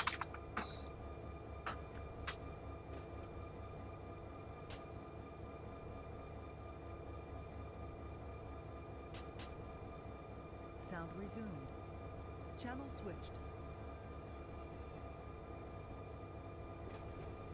There isn't anybody on the server right now, but normally there's 15 to 20 people on here running prototypical operations, dispatching, running trains themselves, working other yards, working in tandem with helping, there'll be one person running the hump controller, sorting cars, then another person doing this, putting the trains together, and then sending them on their way.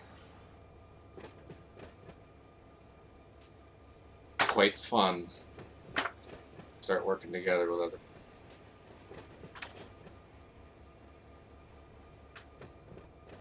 Run 8 can seem a little boring trying to watch it on Twitch. But try to make it exciting. So I'll tell you, it's a lot more exciting playing the game than it is watching it sometimes. Start hitting the brakes.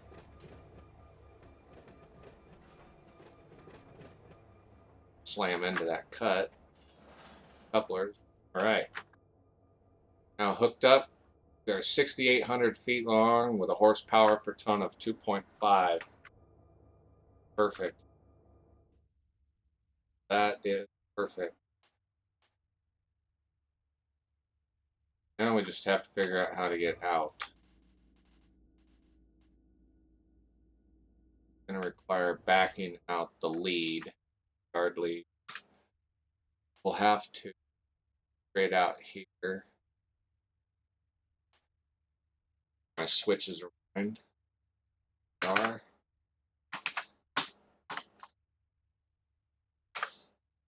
Start backing out this way. All the way down here.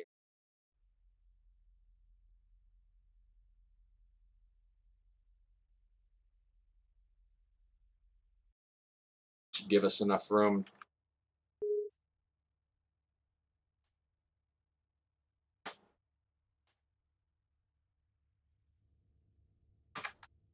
Oh, might help if I set the air brakes.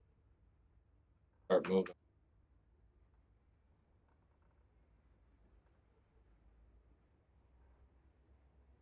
You should totally. It's only $40. You should totally get Run 8. I can, and then just put in an application for the HIghball server. They respond pretty quickly, and this place is amazing. It's better servers to play on.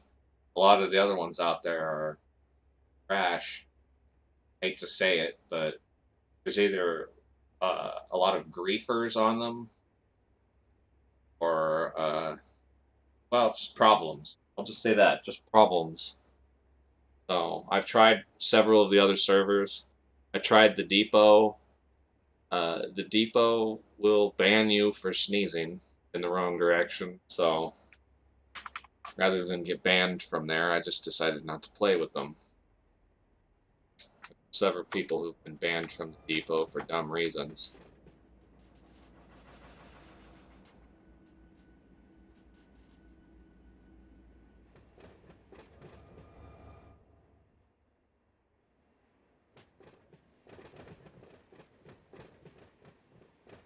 If you like really strict yard prototypical stuff where they follow Union Pacific or BNSF guidelines.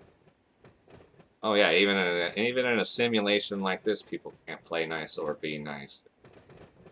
Corrupt trains, delete your trains that you spend hours working on. People love to grief come in and just start deleting all the trains on the server to piss people off. So, like, it probably took me an hour to assemble this Los Angeles train last night. And sometimes you'll build something like this, and then someone will come in and just delete it. Like, oh, your train's in my way. Deleted, rather than move it. Or, we don't like the way your locomotives look. Deleted.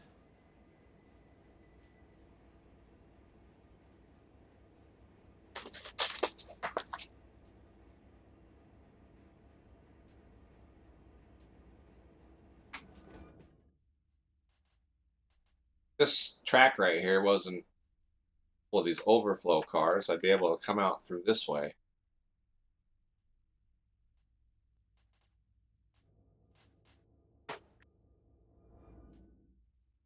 Back of our train is all the way out here.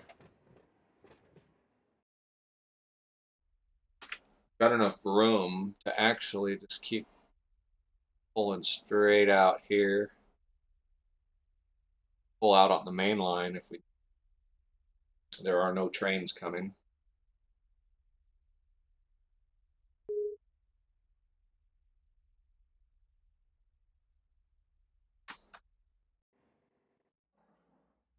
Try to avoid pulling out on the main line if we don't have to.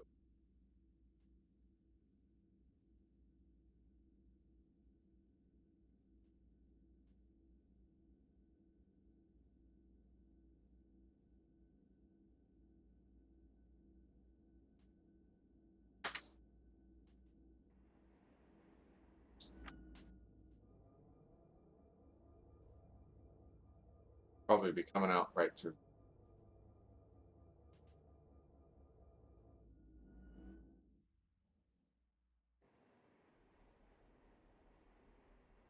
Yeah. Like we'll have to back out a little bit onto the main line. Fast here, better slow down. You feel like a speed demon in Run 8 compared to Derail Valley because everything's in miles an hour and you feel like 15 miles an hour through switch or hard, which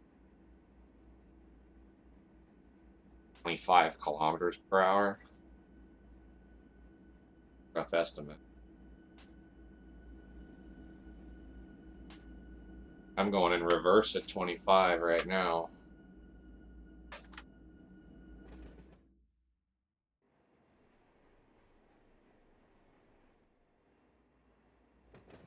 Just need to get past this.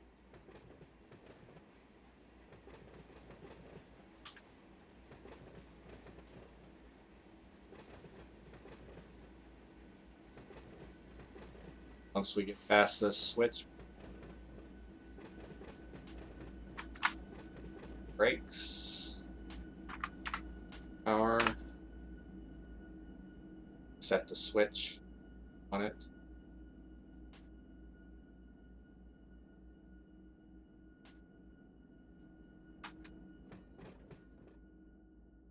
Goes. Light. Stopping very fast. Apply some train brake. 10 pounds ought to do it. The skins are set dependent on the car type, like the tag on the car. So you can't see the menu because it doesn't pop up on the stream. But this one's a TTGX car, so it's basically just the different car types. But there's several different skins for each one too. I guess the simple answer is yes, they are kind of random. Some of them are older, rusty. Some of them are brand new, shiny. Got tank cars that are the same way, acid cars. They'll be all rusty. There's a good bit of variety. You get your money's worth when paying for the skins. I'll tell you that. At first, I was scoffing at it. I was like, ugh, why do I have to pay all this money for these things? But when you look at the detail on them, definitely worth the money. And if you try to add it up, what you pay for the other train simulator, and you don't get the physics involved in Run 8, it's definitely worth. Routes I would recommend getting right off the bat to expand beyond the default route, which is just Mojave, Barstow. I would get the Cajon sub first because this is West Colton. This is the Cajon sub. Definitely worth getting. The Los Angeles San Bernardino sub, also worth getting. Seligman sub is just basically like Needles 2.0. It's a double track section of like desert. So I would buy that one last. And then there's the A-Line CSX, which is in the southeast. And there's the New York line, which I think is, I don't remember which one that is. But definitely the ones worth getting are your basic, get the basic Run 8, and then Cajon, San Bernardino are definitely worth those three. And then for train car skins, you want to get like reefer pack first, which is only $8. Then get both of the auto racks and center beams. And then gondolas and two-bay hoppers, pretty much in any order you want after that. All right. This train is ready to depart for Los Angeles. So she'll pull through the yard. Actually, just AI this. She will drive herself. Ready to go. Just make sure she's got lights.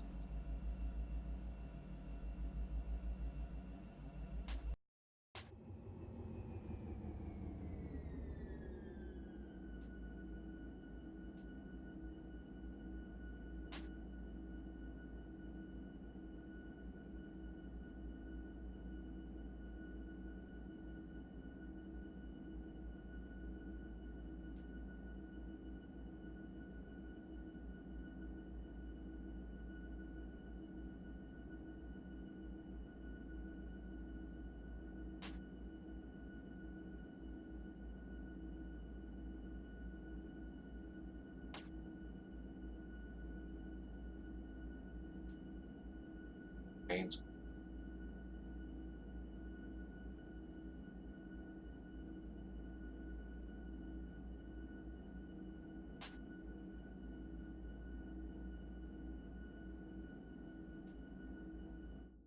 We got going on down here.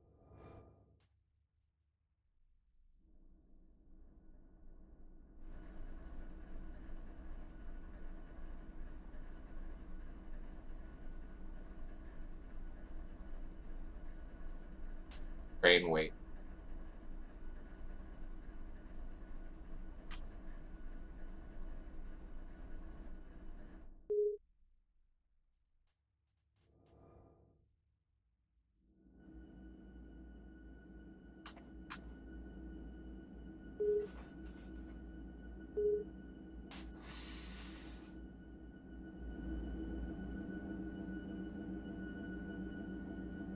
Got a green light train.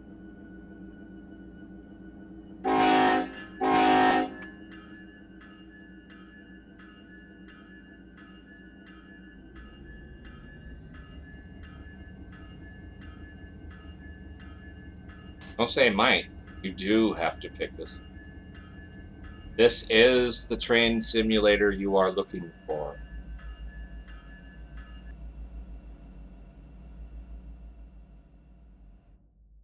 See that? Jedi mind trick. This is the train simulator. You will buy the train simulator. You will join me on HIghball.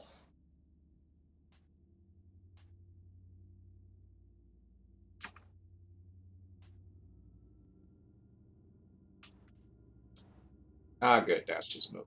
All right. Los Angeles is on its way.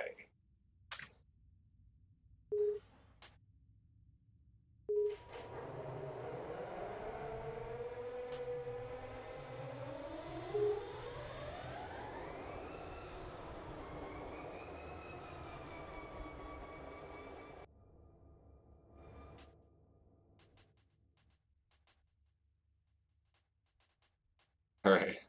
We still got one more train to send out. It's going to go to the Mojave Small Yard. That is a long train.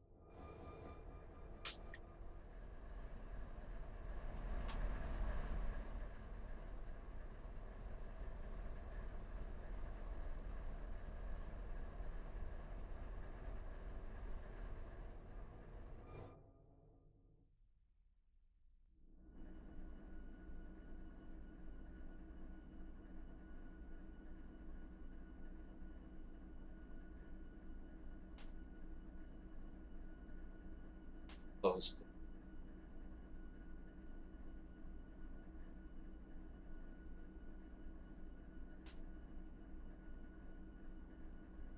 Where's he?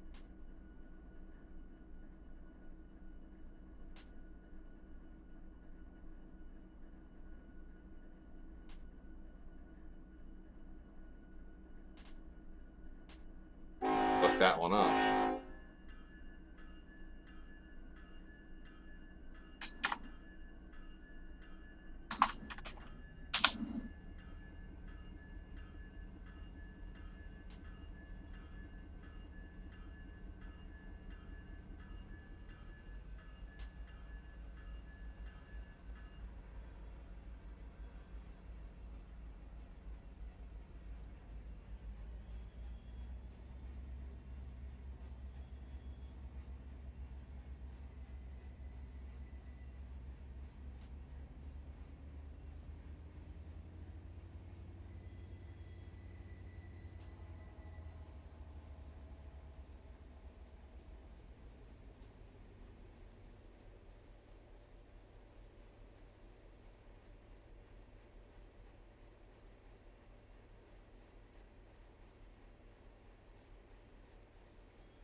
train jam up here. Got another train coming to Colton. Only got one empty track.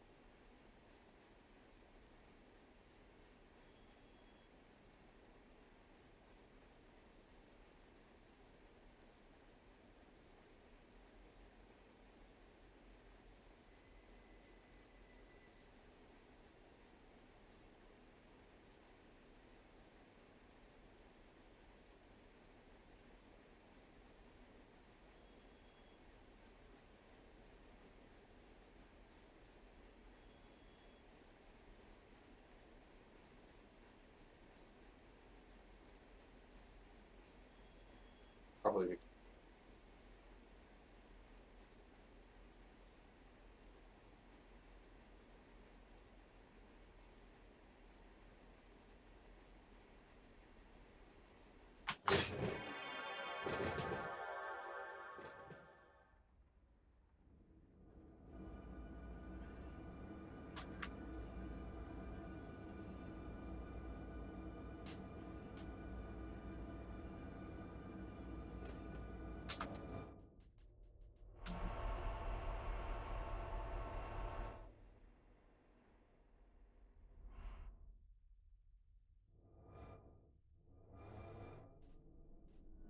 not moving because red light.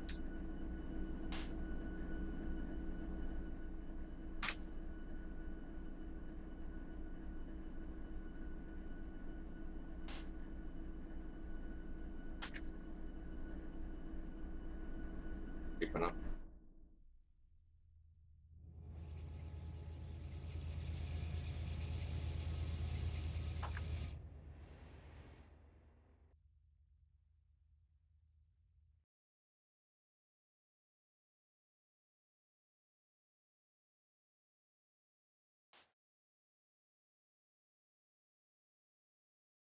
Got some industry cars here. Locals.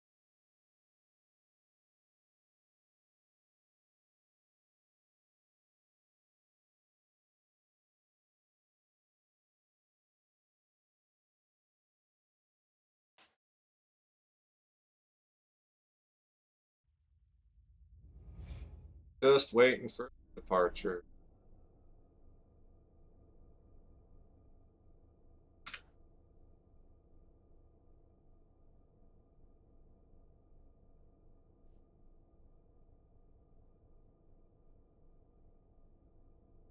This Union Pacific train's going to stop for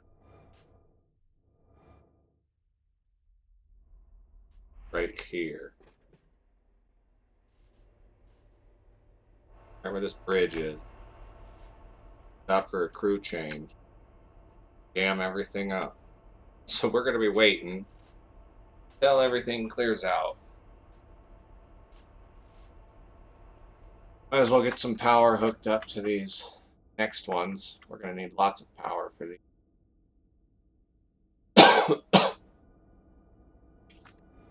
Ones are going out the other way, so we can actually send one.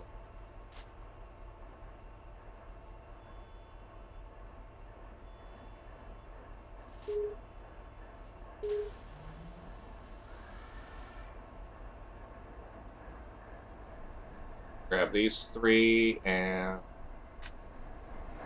3 more. Those 3. Facing them.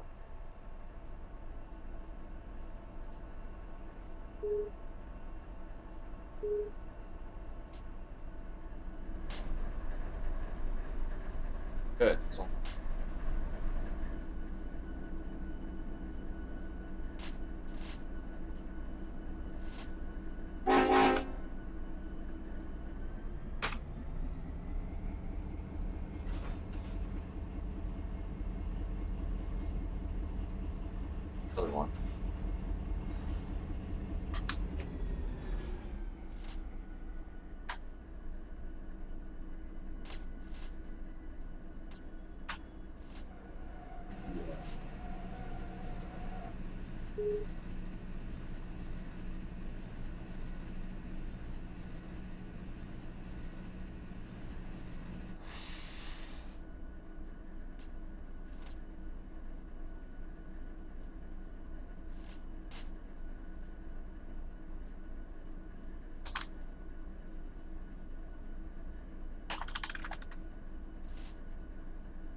Done.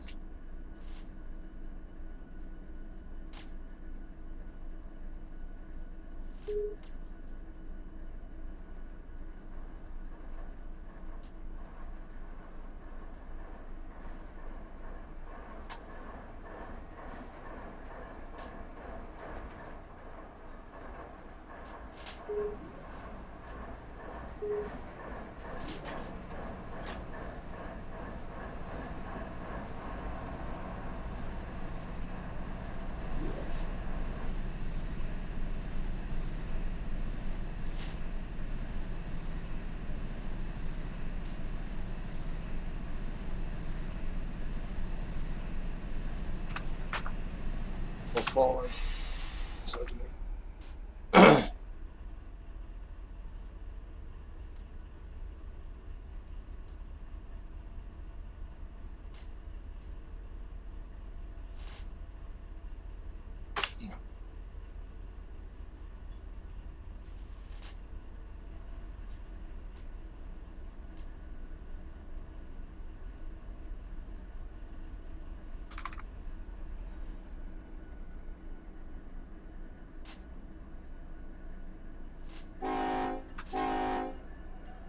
there goes that train departing from the crew chain.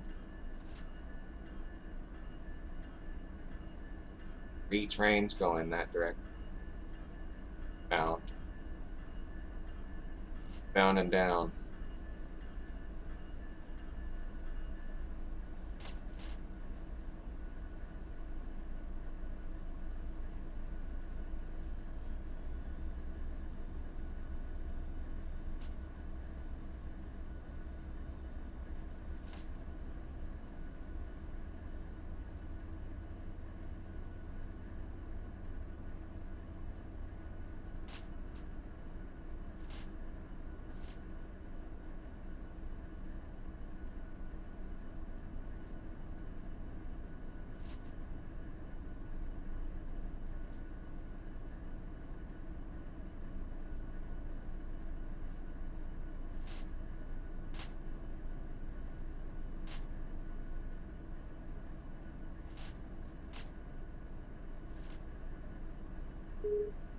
Suppose I should have clicked buttons.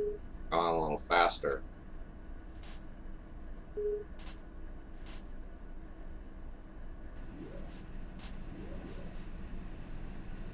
Yeah, 0 miles per hour. We're gonna need. I think I need. If I have this calculated right, this next train is very heavy, very long, all loaded oil cars. Boxcars. Hoppers.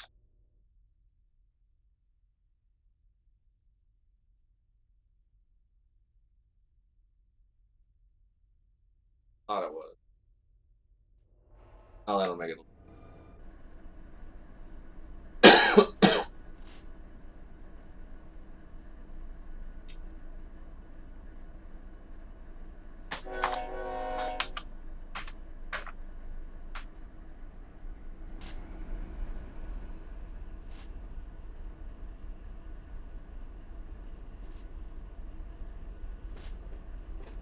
Pull out of the train depot.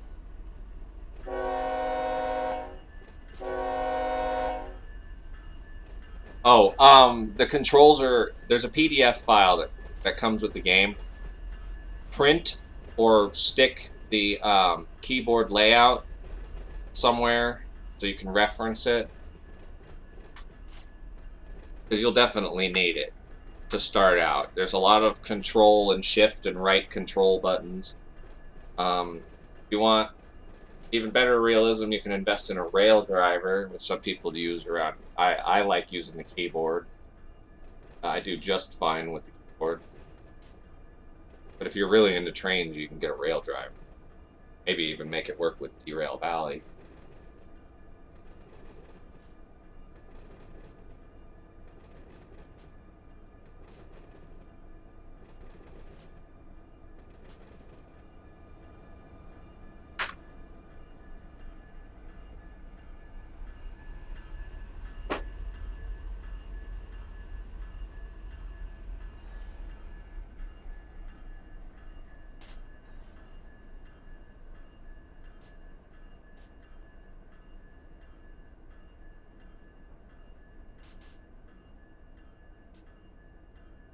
Track 38 and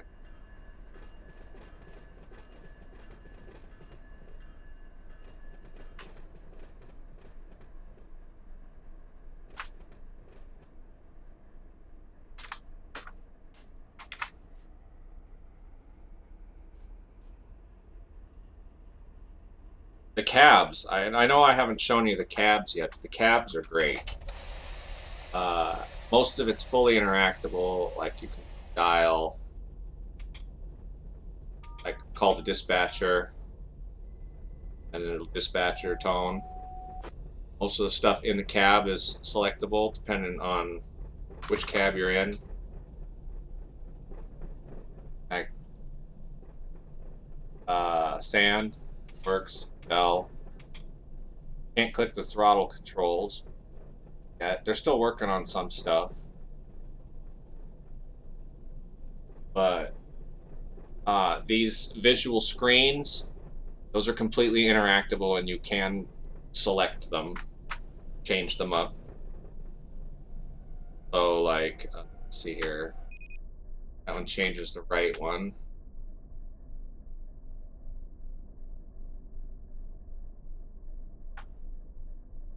Changes the left.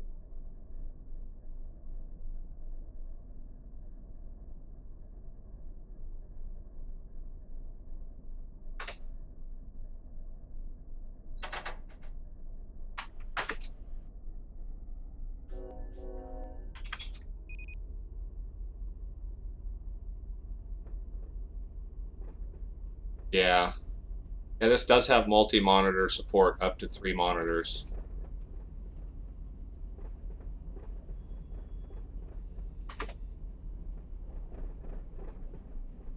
The driving the trains part is the real meat and potatoes of the simulator for some people. I love the yard operations just because I've seen the insides of trains, and they're great. I've driven a train a few times.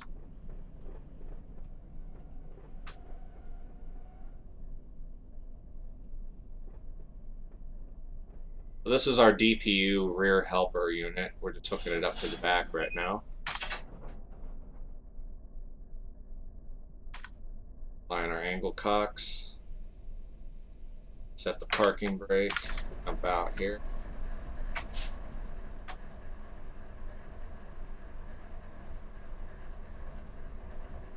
Okay. So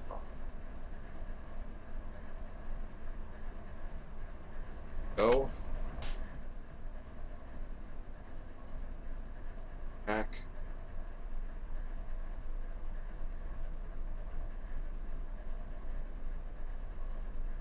Grab our other train.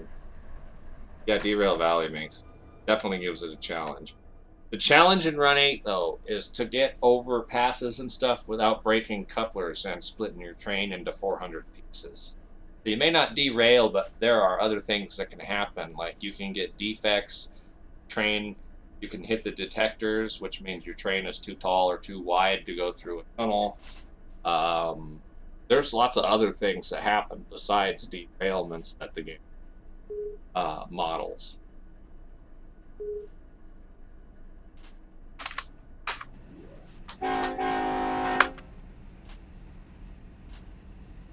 You know, it's only 5 guys working on it, kind of like Derail Valley. There's only 5 guys modeling that game too.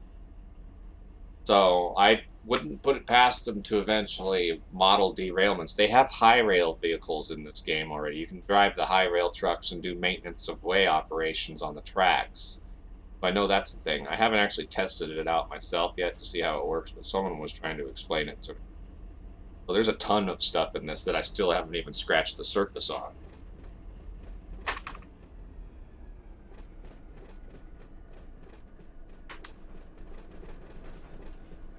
Apparently you can burn out your engines too if you overload them, overamp your electric motors.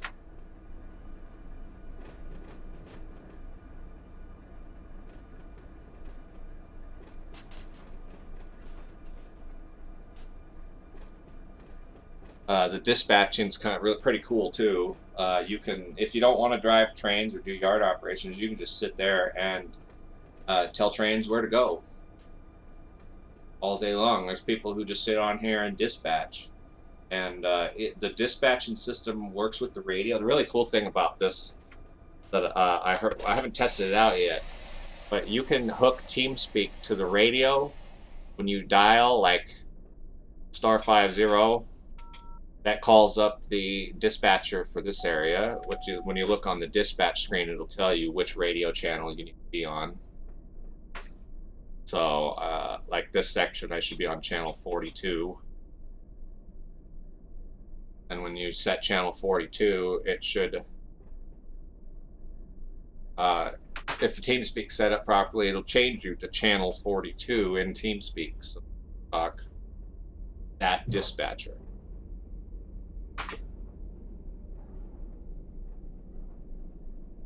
Come on. Faster here. Gotta drive to the end of the tracks.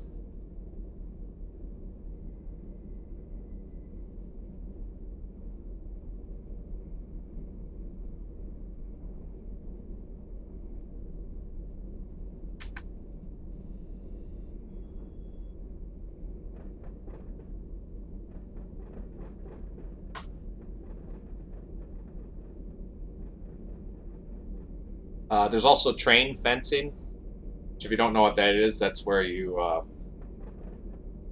know how your front locomotives will be hooked to the back ones wirelessly or wired depending on the train, locomotive setup, whatever. So your controls will be mirrored and your brakes will be mirrored. Well, if you're going over like a hill and your front ones are going downhill, back ones are still trying to push over, you don't want your back ones to all of a sudden cut power, so you fence the rears. That way they stay at full power, and then you cut the power to the front ones, so the rears are only pushing, and the front of the train will just pull itself down. That way you don't break your couplers. Because it models, if you look up there, it says coupler K pounds, how many thousands of pounds are on your couplers. I obviously don't have anything hooked up right now, so it says 0, but that's your total shear strength. And once that hits about 150 to 200,000, you're going to start snapping couplers off.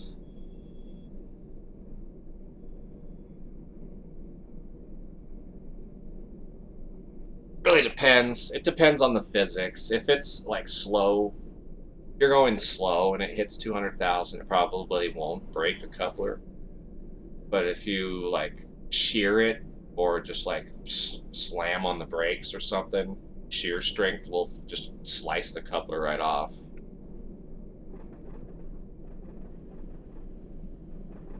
We are definitely gonna have to get this LA train out of here before we're going anywhere. This next one. Can't even.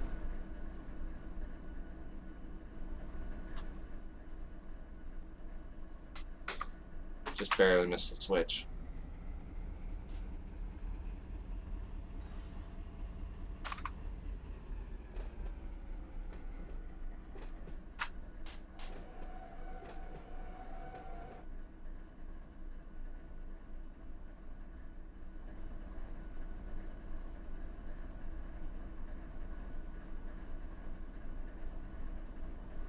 Sometimes the dispatch. The wrong track selected. That's why.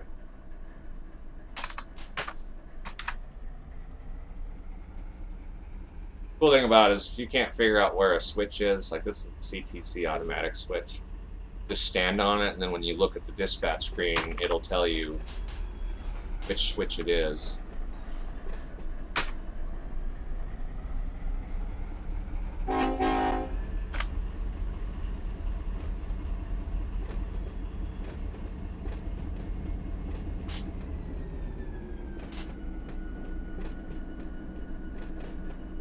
Still waiting for these trains to get moved.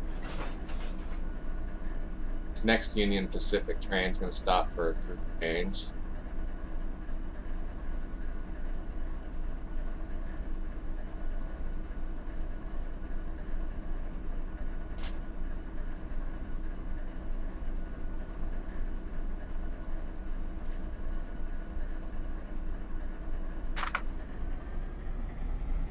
Uphill section, so power drifting, or not drift, keep the momentum.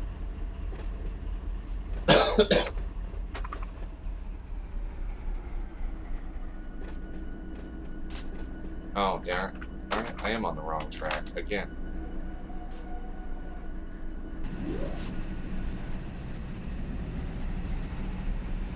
Not the right ones, these are. I have to pull all the way up.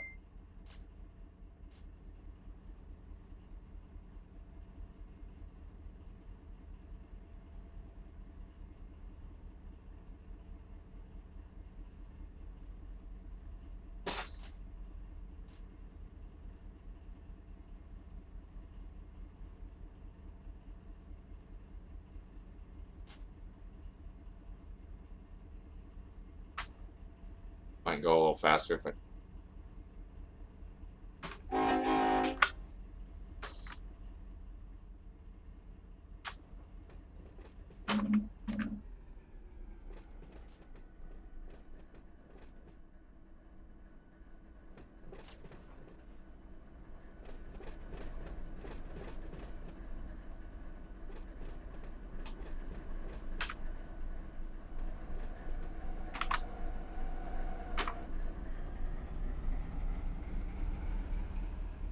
Run into the other train.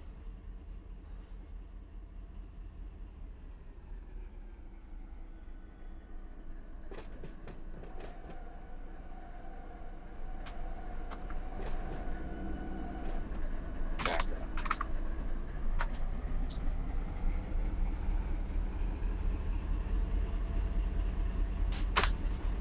Well, I don't have the Los Angeles sub yet myself. I just bought the base Mojave base game and the Cajon sub, which includes a lot. Los Angeles is the next. San Bernardino one is great. It's 40 and 40 for the two routes, so that's 80. And then the auto racks are 16 and the center beams are 10, so that's about $106. And then if you want skins for the locomotives, now, yeah, they have the GP40. There's two GP40 packs. Each one is $20. I'd get the first one. Well, I'd get the one depending on which train company you like Union Pacific, NSF, CSX. if you're doing this route, I'd probably just recommend first one. I think is the one you want. 40. That's $20. So you'll be looking about $126. GP40 pack. And yeah, here we go. Yeah, you want GP40 pack number 1. So that's $20. That'll give you the Union Pacific, Western Pacific. The Rio Grandes are very nice paint jobs. So are the Southern Pacifics. I don't have the GP40 pack, but I do like the GP40s a lot. I bought the SD40T. I love the tunnel motor ones. And those are absolutely gorgeous.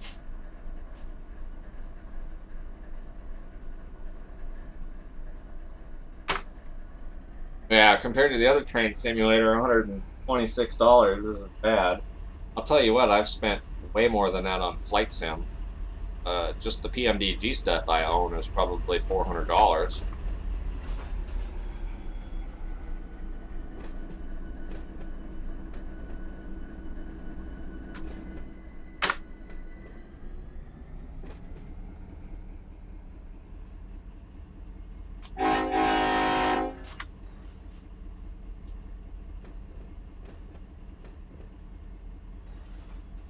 Yeah, that's what I was told.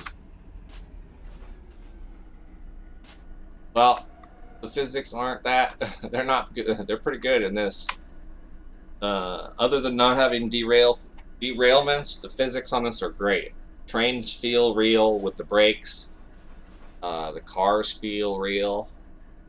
Like hooking up and just everything. You have to, like, each coupler, you have to set the air. I mean, there's a button you can push that'll automatically set them all for you. Like, watch, it says air system recharge, angle cocks have all been set. So rather than having to go down the train and set these all open, you can just hit a button. Makes it a lot easier.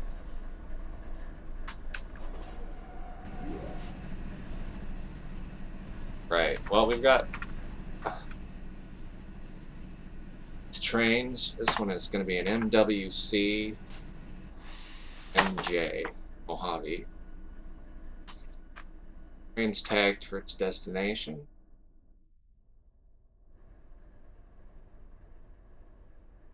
Oh. Supposed to put these I was supposed to put these on the other cutter cars. I get to forward again.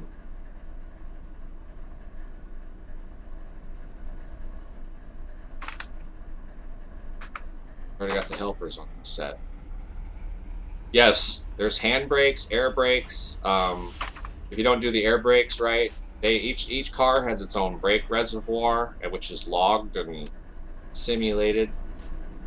So if the air is not repressurized, the car won't move. It'll just drag. You'll just be dragging the car, and you can hear the brakes as you're dragging the car.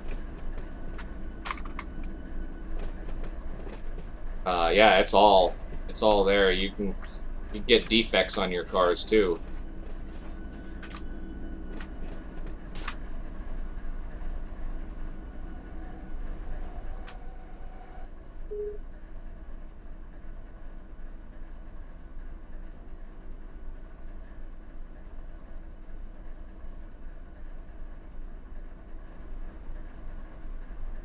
Alright, now let's get this set up, hooked up, correct set of cars.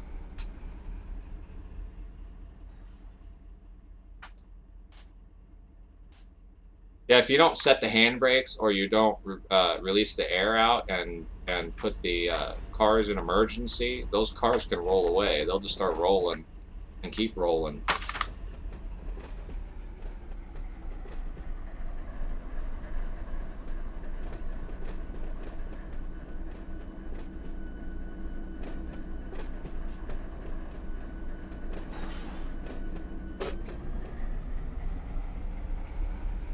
Oh, this is one of the other cool things. You can jump on the ladders and ride on the outsides of the cars, the trains, things like that.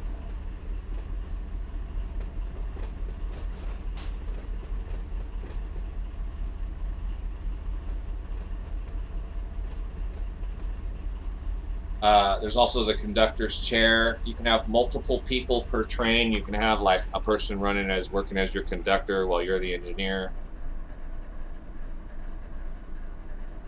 Well, the cut the cut of trains that has the broken coupler will automatically go into emergency because the airline will have been broken, so that section will stop.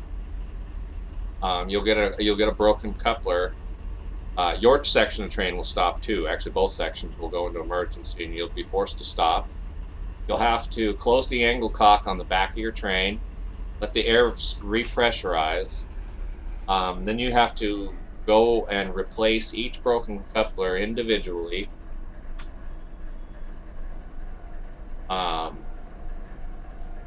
Then back your trains together, rehook them, repressurize the air, and then you have to wait for the air to repressurize through the whole system again. It takes about a minute and a half. It's modeled appropriately. You can use the cheat button to get going a little faster because it is a game. So you don't have to wait the minute and a half if you don't want to. But I should be able to show you by hooking up to this section what it does if we don't use air brake cheater. So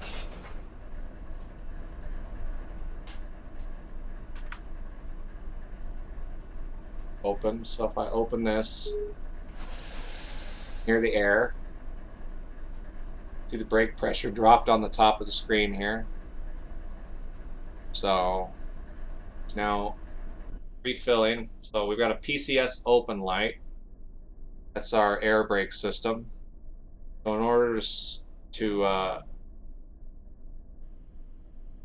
recharge the system, we set the train brake to suppression. We wait 1 minute and a half. That light will start flashing.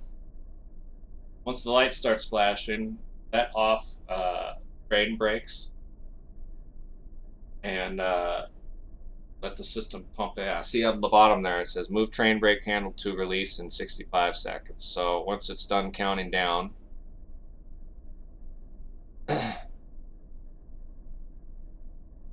it'll this light will start flashing, and then we can release the train brake and repressurize the system.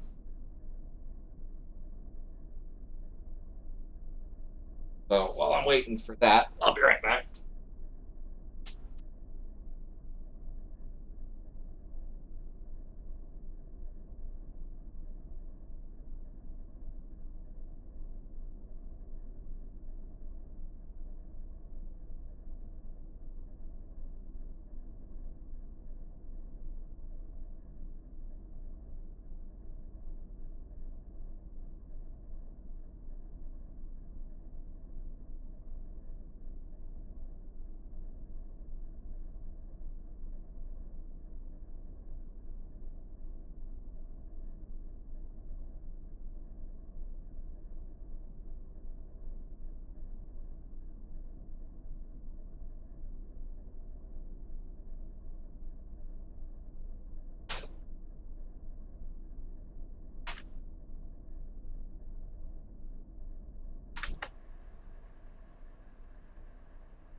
Make sure our angle cock on the end of the train was closed before popping the brakes.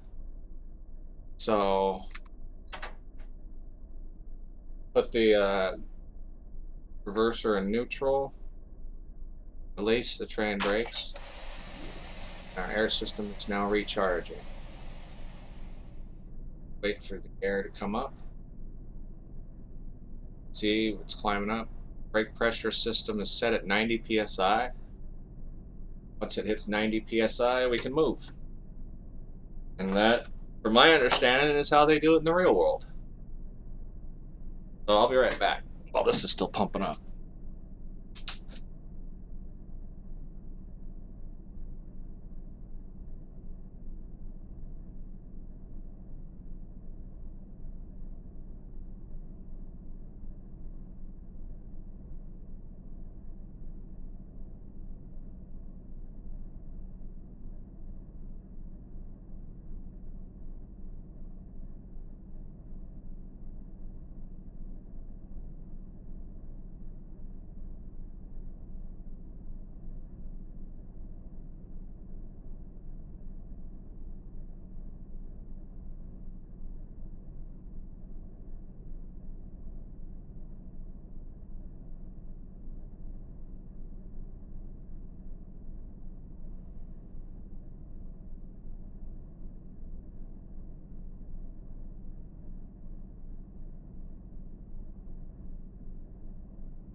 We're ready to go.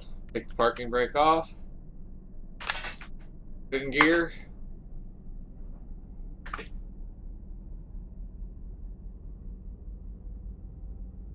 System's still pumping up a little bit, so probably hear the cars dragging.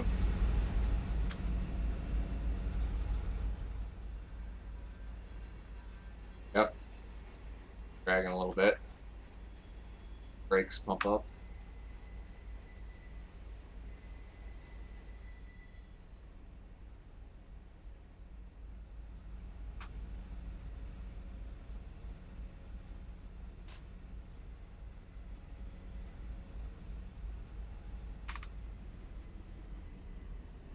So we'll set the independent. This finished pumping up, and I'm gonna dispatch this other train out of here.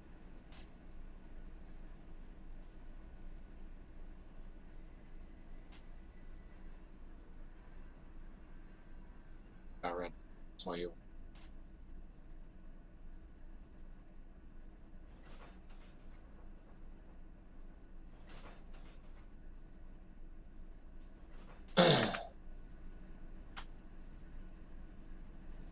Regular traffic jam on here.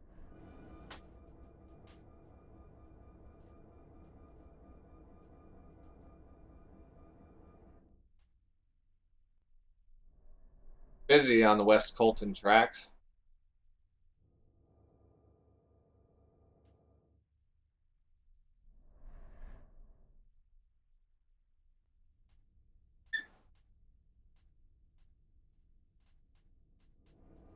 She goes. One will head out.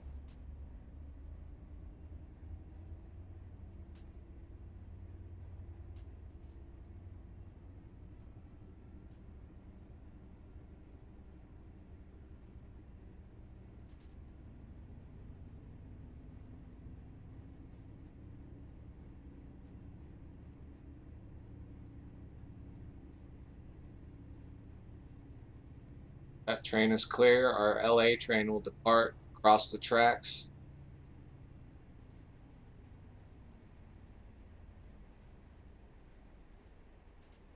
And on to Los Angeles. Giving it all green lights. Right. Clear. This one. Now this one will start moving.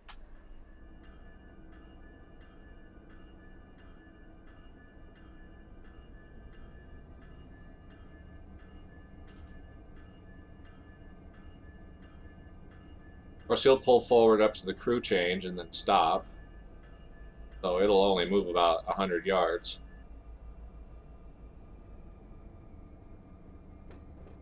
They always stop for the crew change points. Here, let me show you the map.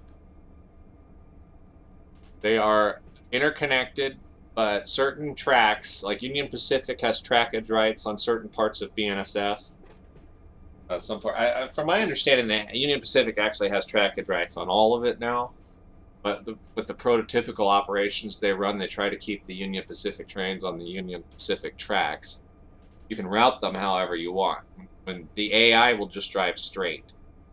So when you set the switches, that's where they'll go. So if you set the switches wrong, you can send an LA train to Fort Worth, Texas, if you want. Well, it takes a little bit of knowledge of the train tags. I will tell you, the most difficult part of the game for me was not learning the controls. Because the controls are all there, and you can pretty much control the train in all aspects. The hardest part of the game was learning the tagging system that they use to know where things go. Like, this one's pretty simple. That's Los Angeles, LA. Okay, that one's easy to figure out. This train over here, not so easy. These are all labeled with local routes, but you can look up LOP 53 and it'll tell you that that train goes to Mojave. It's a local industry train for the Mojave train yard, Union Pacific, smaller yard.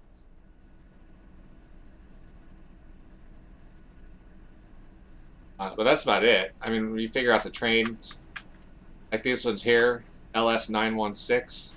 Those are for Bakersfield. You can look those up too. It'll tell you that it's for Bakersfield. Some of the other ones are just passing through trains.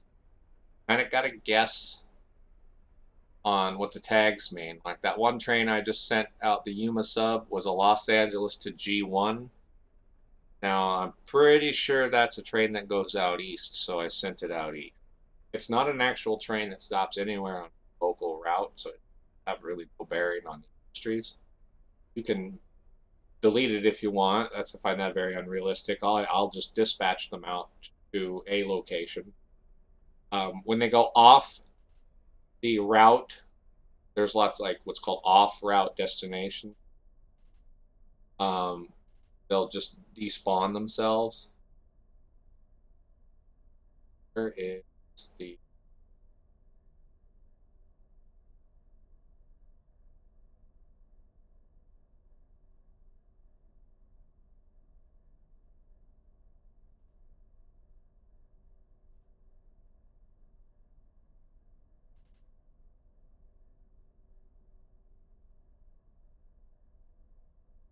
actually a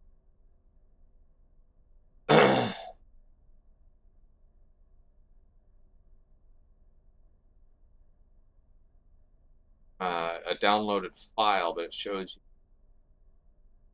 the route.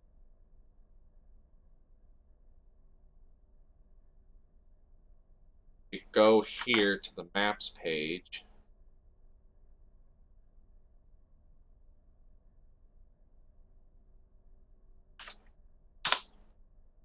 If you go there and you download the off routes map, it'll show you the routes that we have, the subdivisions that they are, and what trains run along them.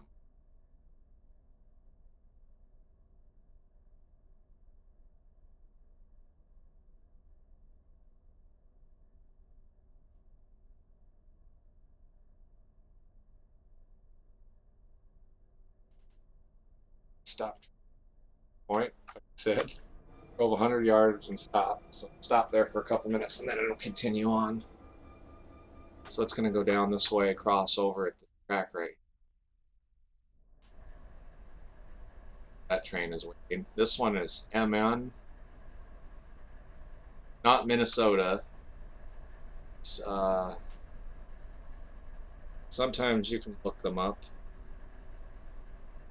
I have a Union Pacific rail tagger tell me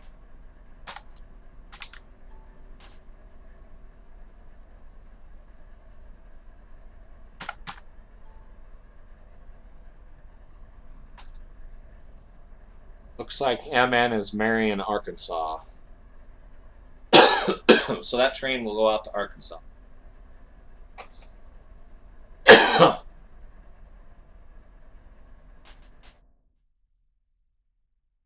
So since it's going to Arkansas, that train will get routed out through Union Pacific Yuma subdivision.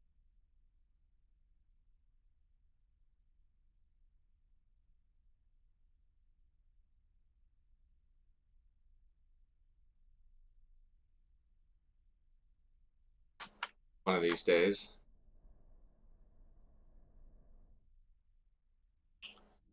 Don't normally have this much action around the yard.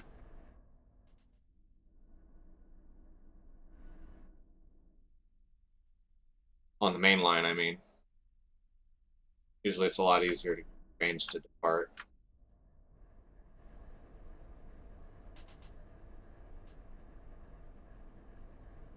Yeah, if you're going to buy the game, I would suggest going to the HIghball server and putting in your application now. It takes them about 24 hours to respond.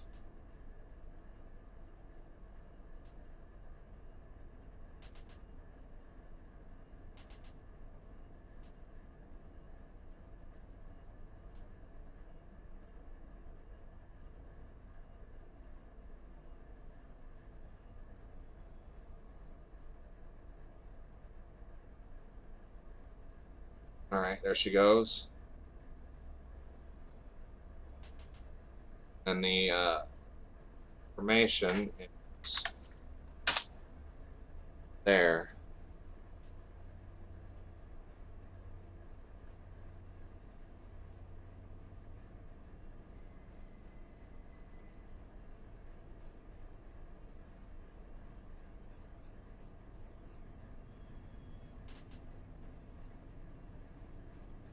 Nope. Restream doesn't seem to want.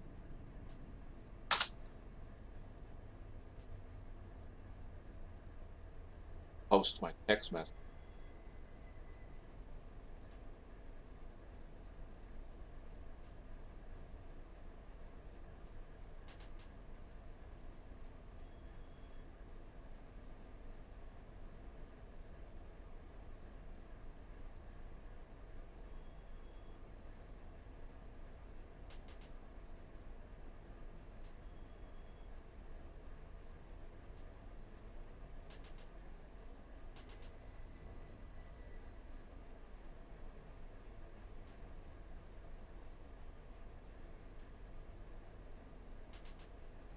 All right, I'll see you later, man.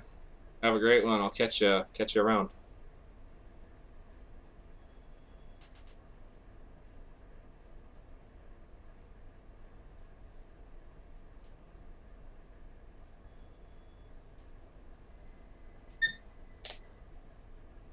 Probably going to be ending the stream here soon so I can take a break myself. So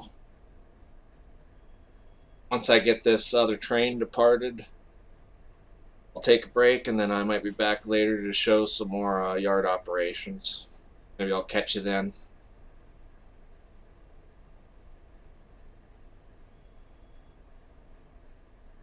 I've been streaming for 3.5 hours now. So time for a break. Time for everything.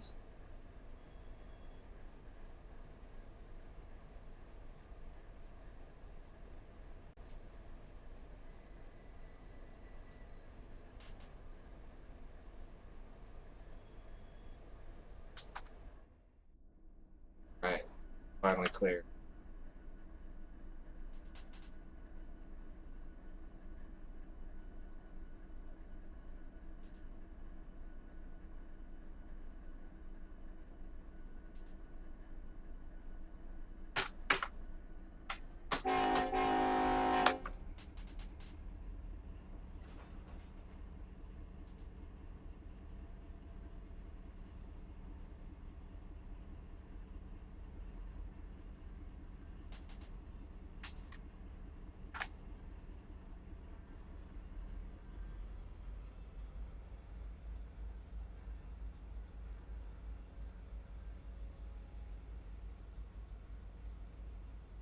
Pull this train forward and get her up past this switch right. We're linked up to the path. DPU or DPU's hooked up, and send her on to Mojave.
Little train brake here, so we're a little indie brake, so we're not speeding through so fast.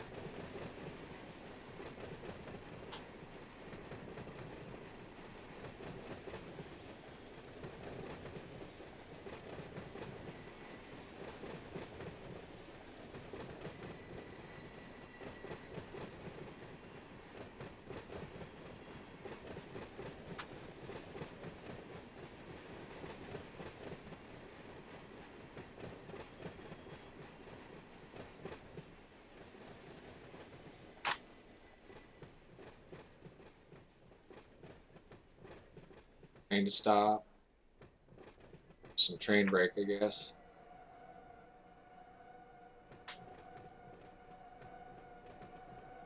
Not too far, train.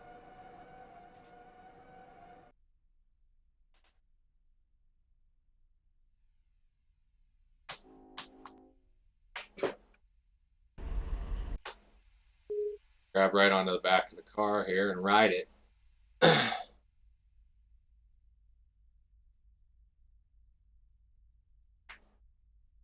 As soon as the brakes pump back up, start moving.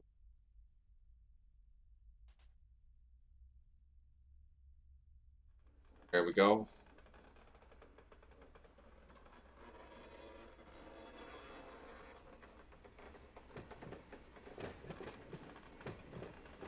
Power.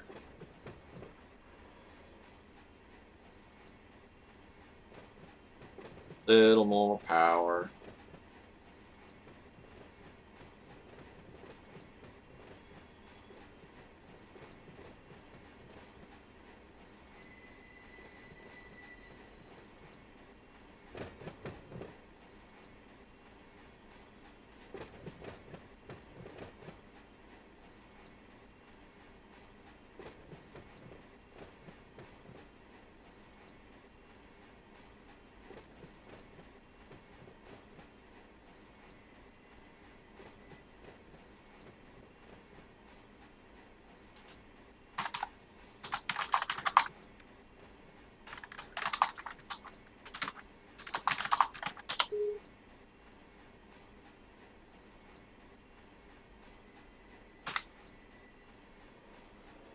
Looks like someone's over there working the Mojave yard. I'll let them know I've got their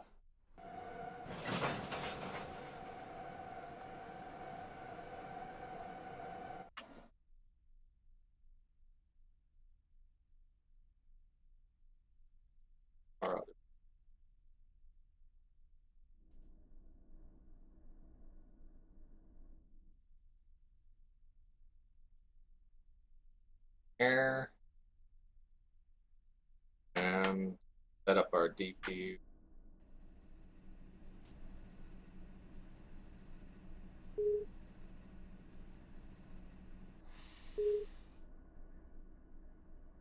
Now, if we pop out to the back of the train, on there.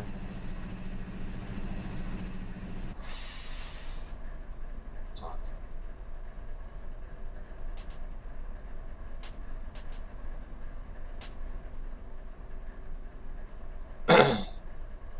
Double check these. Make sure.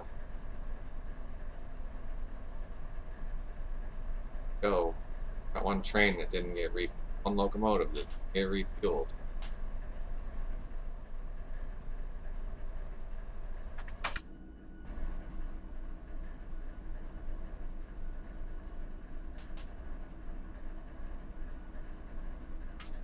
Alright.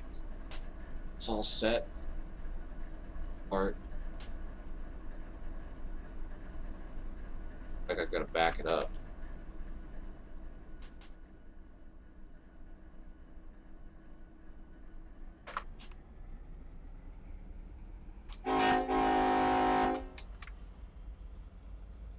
.4 horsepower per ton, 6,000 feet long, 11,500 tons. This is a heavy train.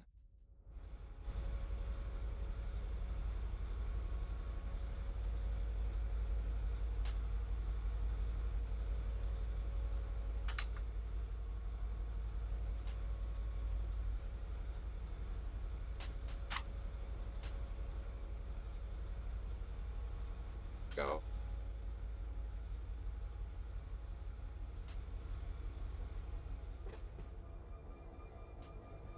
Switches.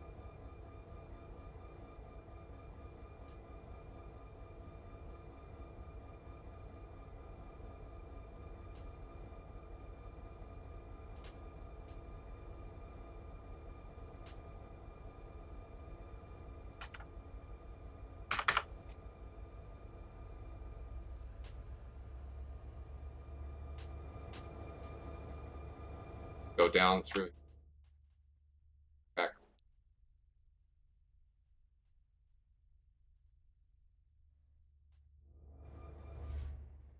back up that far.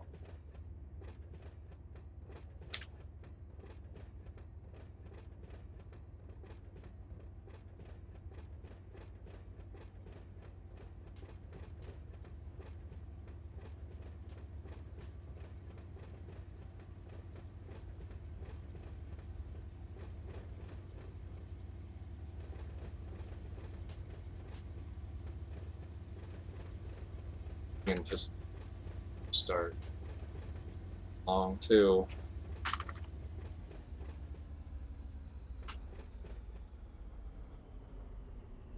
Backed up sufficiently.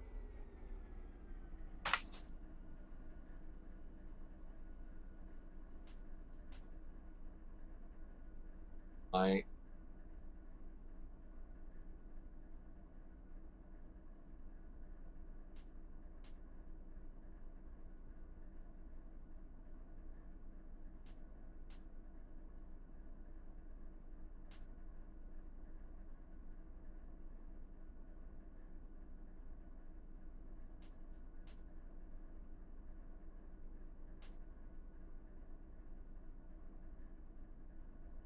Like we got got to route this West Colton train in too from North Platte, Nebraska.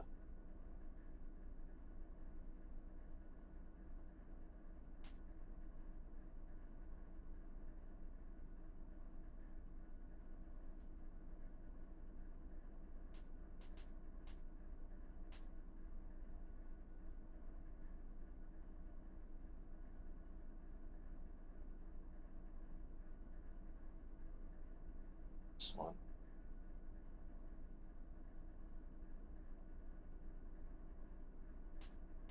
Long.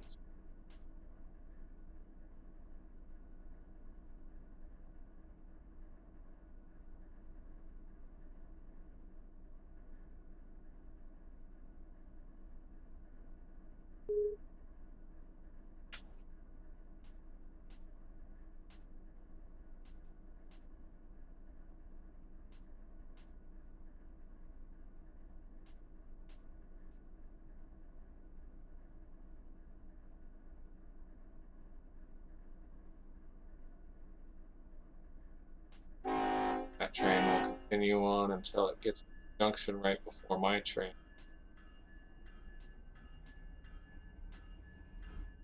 This train.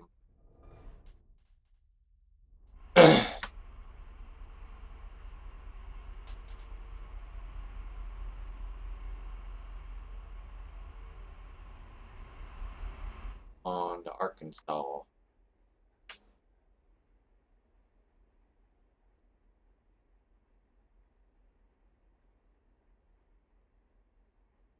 Our LA train. Moving along down here. Speed.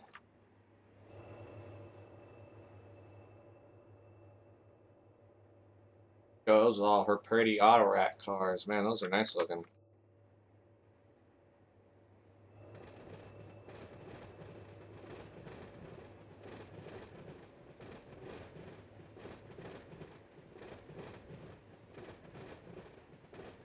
Continue on into the San Bernardino sub.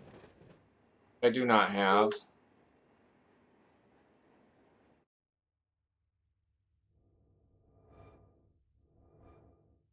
But somebody with it will take care of it over in the LA yard. What's this? It's looking Norfolk Southern. Oh, come on.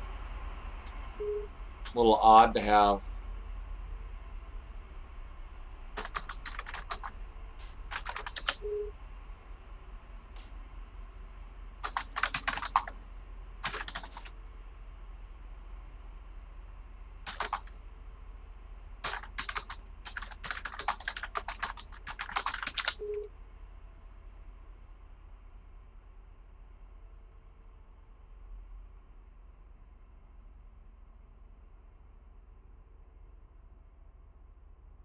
Like we got one of our dispatchers online.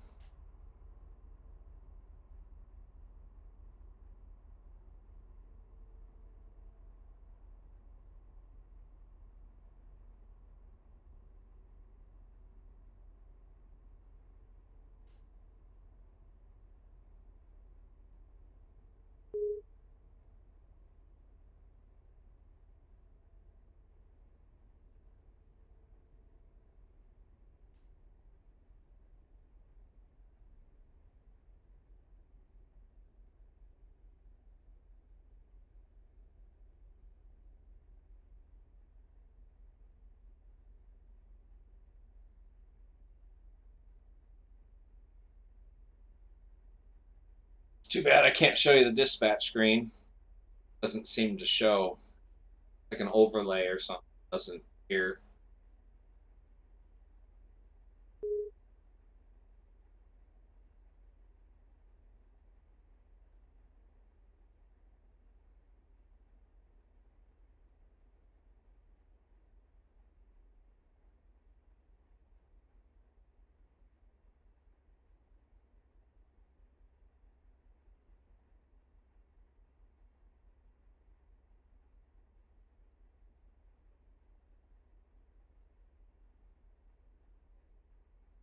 Okay. Like everything's set. Got my 2 major departures headed out. Finally got the tracks over here. The place was starting to look crowded.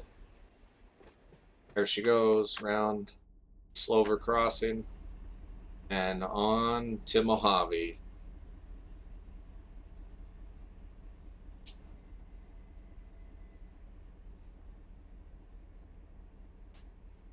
How exciting, man! That's a heavy train. Almost 12,000 tons.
Have locomotive switchers to drive down.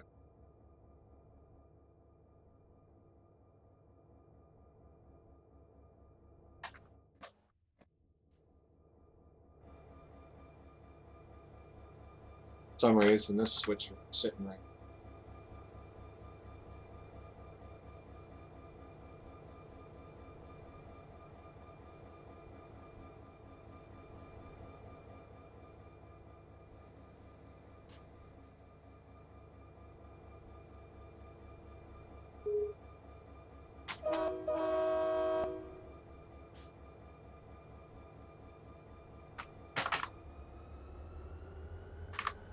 Get them to pull forward on the back of this track.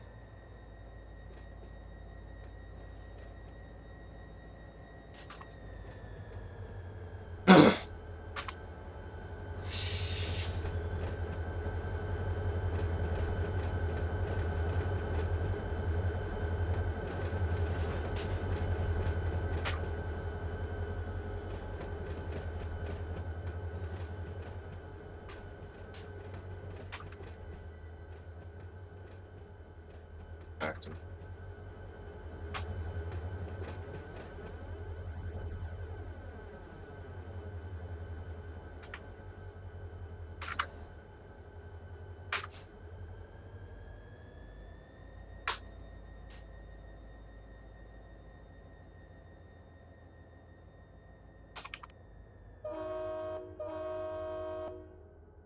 about the horn sounds in this.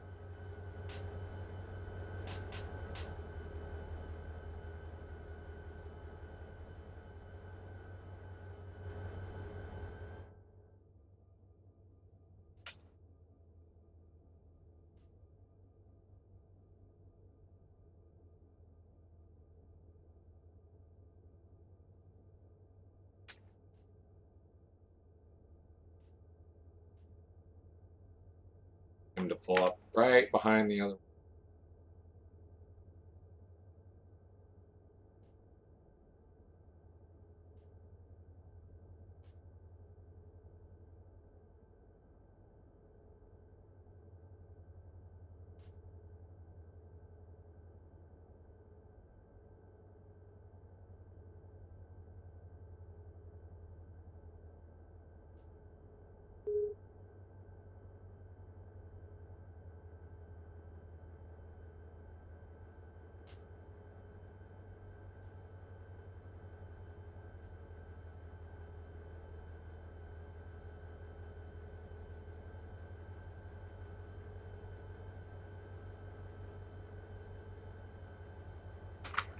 going.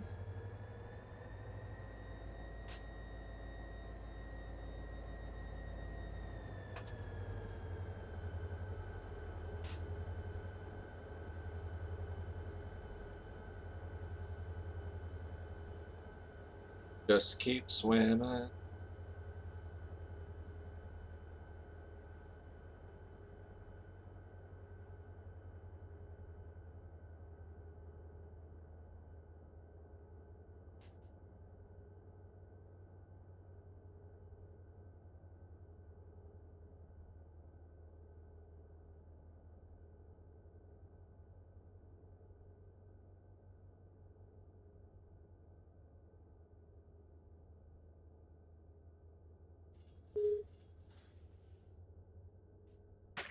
Oh, whoops, we're not paying attention.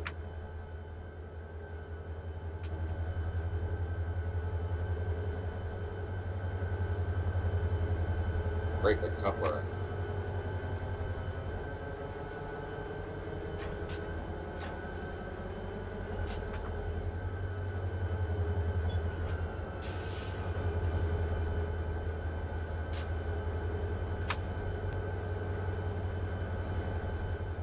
Got broken coupler. Broke the front one. There you go. Now you can see how you fix broken couplers.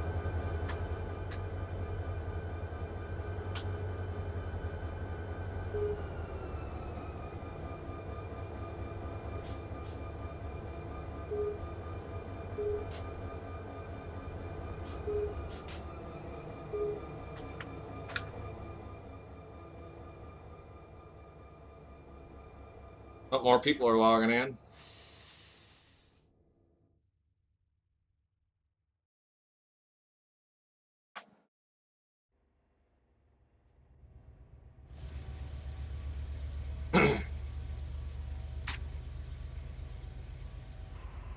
Goes.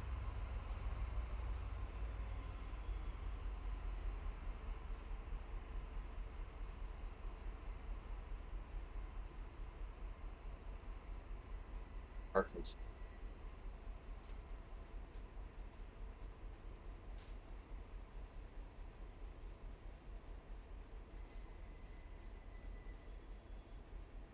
Air auto.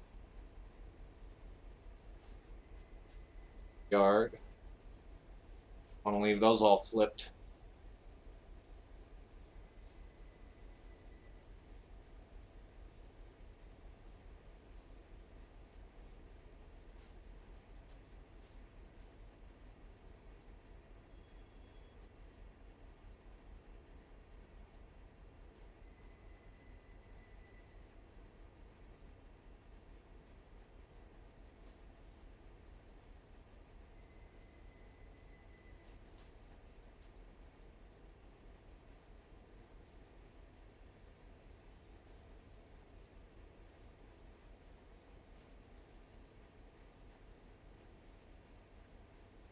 All right. I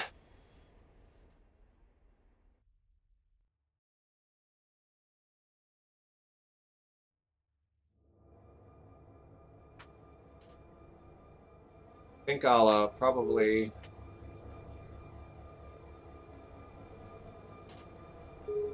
take a break here.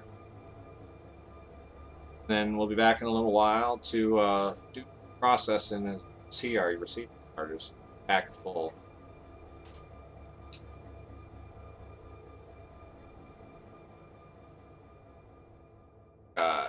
Fresno. Definitely some parting trips. This one should not even.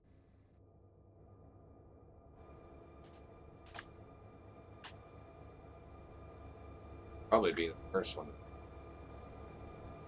Barstow. And we need this one right here, which is Baker's.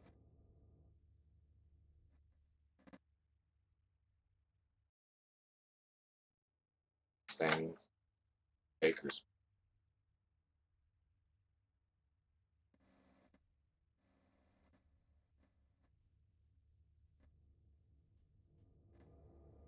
More stuff for Mojave.